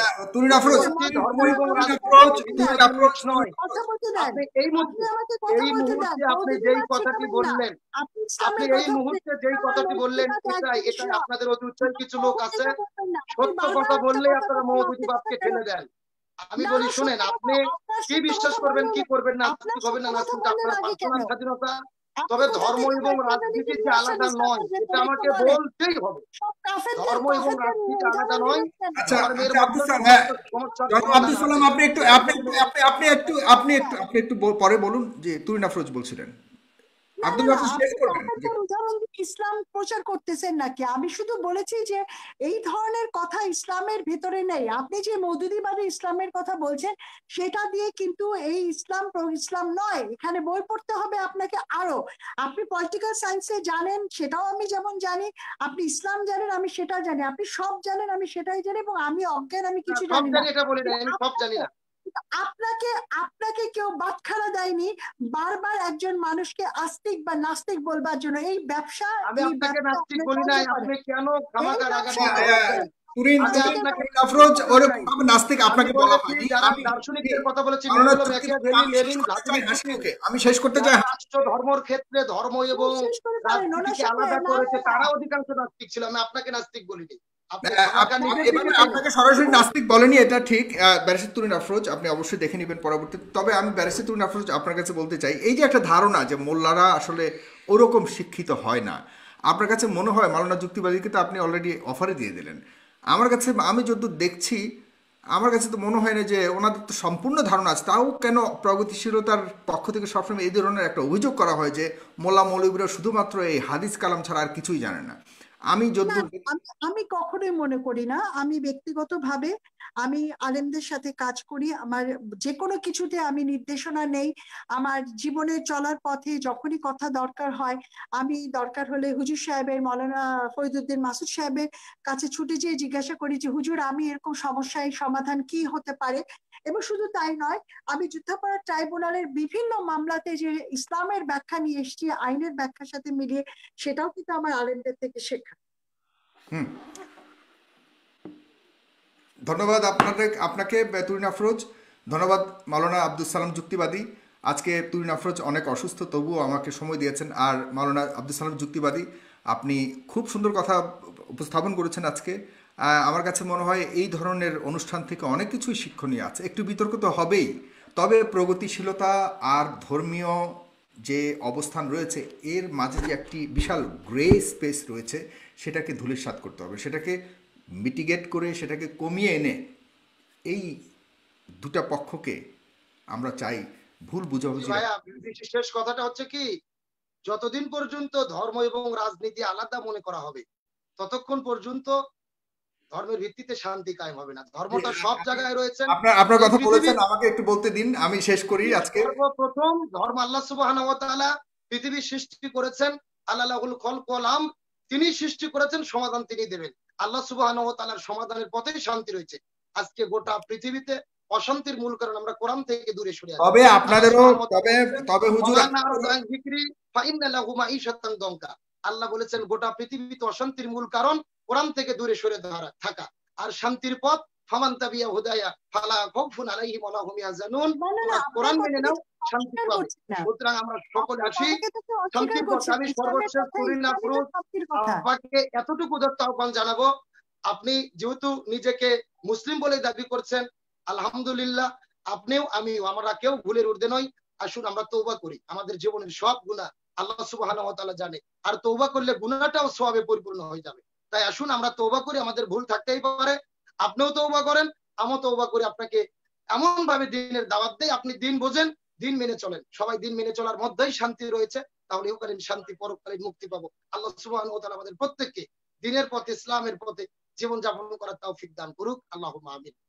ধন্যবাদ। তওবা শুধু আমি আর আপনি করব কেন? সাগর তওবা করবে না? এই যে অনুষ্ঠানটা করছে আর এই যে এত যে হাজার হাজার দর্শক দেখছে, সবাইকে তওবা করতে বলেন।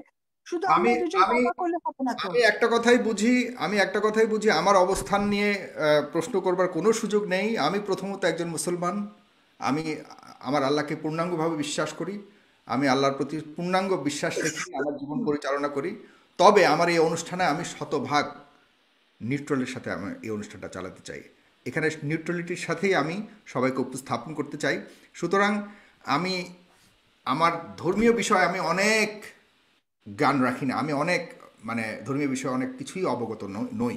তবে আমি জানতে চাই, শুনতে চাই।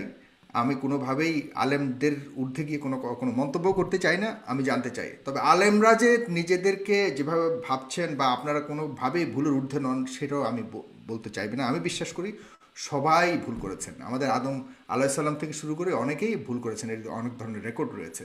তো সুতরাং আমরা এগুলিকে এই ভুল বোঝাবুঝির অবসান ঘটিয়ে আমরা একটা সুন্দর সমাজ গড়ে তুলতে চাই এবং আমাদের কথা বলার স্বাধীনতাকে সমুন্নত রাখতে চাই। এই সব ক্ষেত্রে আমি অবশ্যই আহ্বান করব ব্যারিস্টার তুরিন আফরোজ, আপনিও একটা ভালো উদ্যোগ নিয়েছেন, আপনি একটা হাফিজিয়া মাদ্রাসা করেছেন, এগুলো অনেক আলাপ আজকে এখানেই শেষ করছি। ভালো থাকবেন সবাই, সুস্থ থাকবেন। দর্শক আপনাদের টাইম লাইন অবশ্যই শেয়ার করবেন এবং পরবর্তী অনুষ্ঠান দেখার জন্য আমার ইউটিউব চ্যানেলটিকে অবশ্যই সাবস্ক্রাইব করবেন। মাওলানা আব্দুল সালাম যুক্তিবাদী, ভালো থাকবেন। ব্যারিস্টার তুরিন আফরোজ, ধন্যবাদ আপনাকে। খুদা হাফিজ। ধন্যবাদ। আসসালামু আলাইকুম। ওয়ালাইকুম আসসালাম।